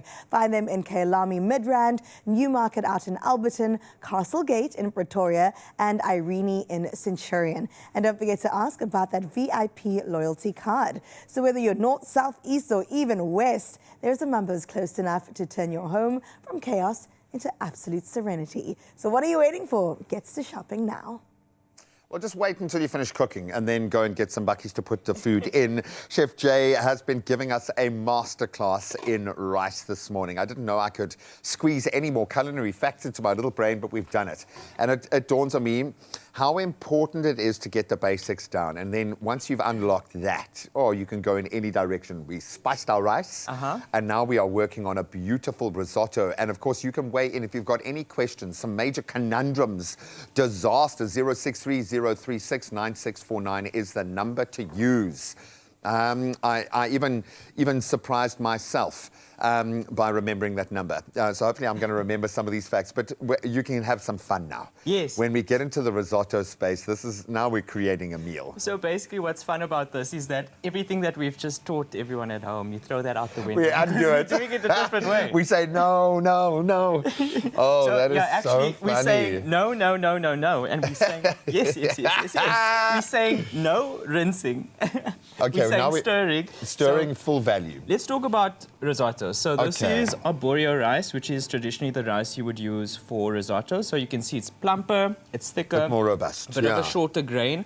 Carissa was like, is this a pasta? Is this a rice? Remember that time, Graham, where you could either have a sedan or an SUV, and then suddenly all those different things iterations, in between came about. So risotto is kind of that girl, but it is actually a rice. Okay, that's all right. She doesn't know. She can identify as whatever she wants. So there's a lot to get through, and I really want to show the viewers how easy this is, Graham. So in the pan, I've got finely chopped shallots with some garlic. Traditionally, you wouldn't get any color on the onions. Risotto, in its simplicity, is usually quite anemic. Okay. Just plain. And you say that with love. He says that with absolute love. Absolute love. So obviously, I'm very excited about this. So I turned my eye away from my pan. So the onions have caramelized, but listen, that's not going to deter us much. It's not going to detract. So into this thyme, beautiful spice or herb when it comes to risotto. And thyme and mushrooms work beautifully you see my mushrooms together. I know they stole the show as I walked into the kitchen. I got to say, I've done them separately because I like a good deep char on my mushrooms. So straight into the pan. We're actually going to toss the rice through that beautiful butter and herbs. Oh my! Right? So this is completely different. It's completely different. So you almost want to agitate the rice so it develops that starch and gives you a more creamy outcome. Okay. Right, so into there a little bit of So it's not vino. actually that different. When you follow the logic, now you understand we're doing the same thing. We're just leaning into the starch, not away from it. So it's all about, remember, the outcome that you're trying to achieve, and that will determine how the process. And that's why you got to have a plan. So a little bit of vino, totally fine without it. So viewers at home, if you don't do wine, does it need an acidity? What are you getting out of the wine? So you're getting acidity, you're getting that flavor, you know, there's just that hum that sings at the bottom. And there's been a lot of flavor development in creating a wine, and I think that's why we lean into it with cooking, but it's not an essential, as Jay says. If you scan the QR code on your screen right now, you'll get the basic play-by-play, and then get creative. Jump out there and experiment. Have a little bit of fun. So that's already starting to So you can see it's coming together. Now I've got my stock on the go here, nice and hot. Now this is a dish that you don't want to step away from. Okay. So you've got to constantly give it love. So we've got a ladle at a time of the stock, and then what you're going to do is you're going to constantly stir that. I'm going to lower the temperature. And as soon as the liquid starts evaporating, you're just going to keep hitting it with more stock and more stirring. Wow, and you can see it's already starting to form that beautiful texture. The sauciness is already happening. So I'm going to just put this to the side, Graham, because you've really got to do that for about 45 minutes. Okay, so and you give it some love. Just quickly, while we take a brief hiatus, we've got a voice note coming through. Let's have a listen. Hi, this is Jono here from Bloemfontein. I would just like to know, what is the typical time for you to cook your rice so that it comes out perfectly? Okay, and again, timing is everything when it comes to rice because it depends on the outcome, right? Yes, so, and also quantity. So for about 2 cups of rice, you're cooking for 4 people, you're looking at 8 to 10 minutes. And then anything, you sort of can work from there if you're doubling it. Okay. And obviously, the longer you cook it, the more it's going to break down and become kind of stodgier. So if you're wanting that, absolutely brilliant. But just very quickly, obviously, we bring it all together after our 45 minutes of adding. And now you go flambe because you're crazy. So, chard. you know, this is special salt that I've just added to my mushrooms. And what we're going to do, we're going to plate this up with Parmesan, but head to our social media and you can see the final outcome. Or get the recipe on the shelf. Don't expect to see the finished dish. It's going to go in seconds. You've been amazing. Thank you so much for our rice masterclass. Hopefully it's helped. Think it's just another day? Well, not anymore, because I could be pulling up to your door next. Spin and win up to 20,000 Rand, plus an extra 2,000 Rand if you have a World Sports Betting account, and another 2,000 Rand if you can hit a small dance challenge with me. To enter, all you have to do is head over to the competition post of Expresso's Facebook, X, and Instagram pages, and all you have to do is follow the prompts. And not signed up yet? Well, head to wsb.co.za, use the promo code THEBEAT50 to get a free 50 Rand sports bet. World Sports Betting, bet to the beat. I'll see you soon.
It's my feel-good breakfast show. Welcome back. One last gift to give you. Oh, we can't wait for this one. It is, of course, Keely Crocker standing by with a song called Away.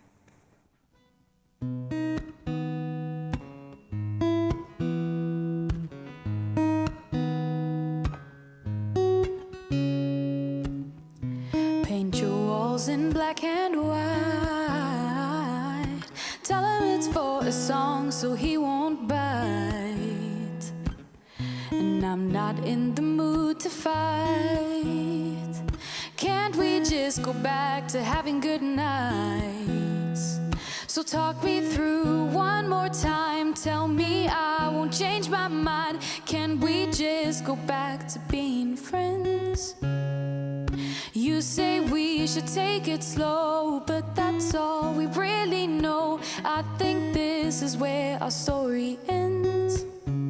We gotta get away from us. We gotta get away from all of the heartbreaks. Away from us. We gotta get away from all of the mistakes. 'Cause nothing's gonna break us more than what we did before. We gotta get away from us. We gotta get away, far away from us.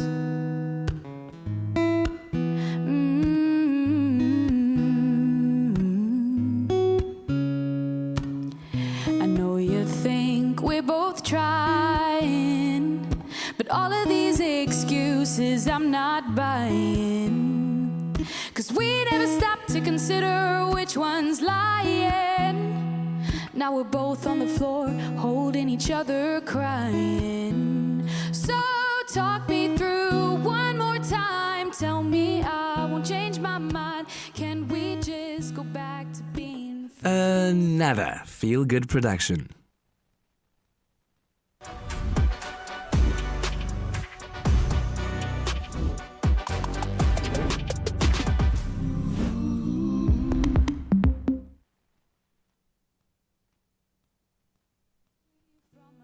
We gotta get away from all of the mistakes. 'Cause nothing's gonna break us more than what we did before. We gotta get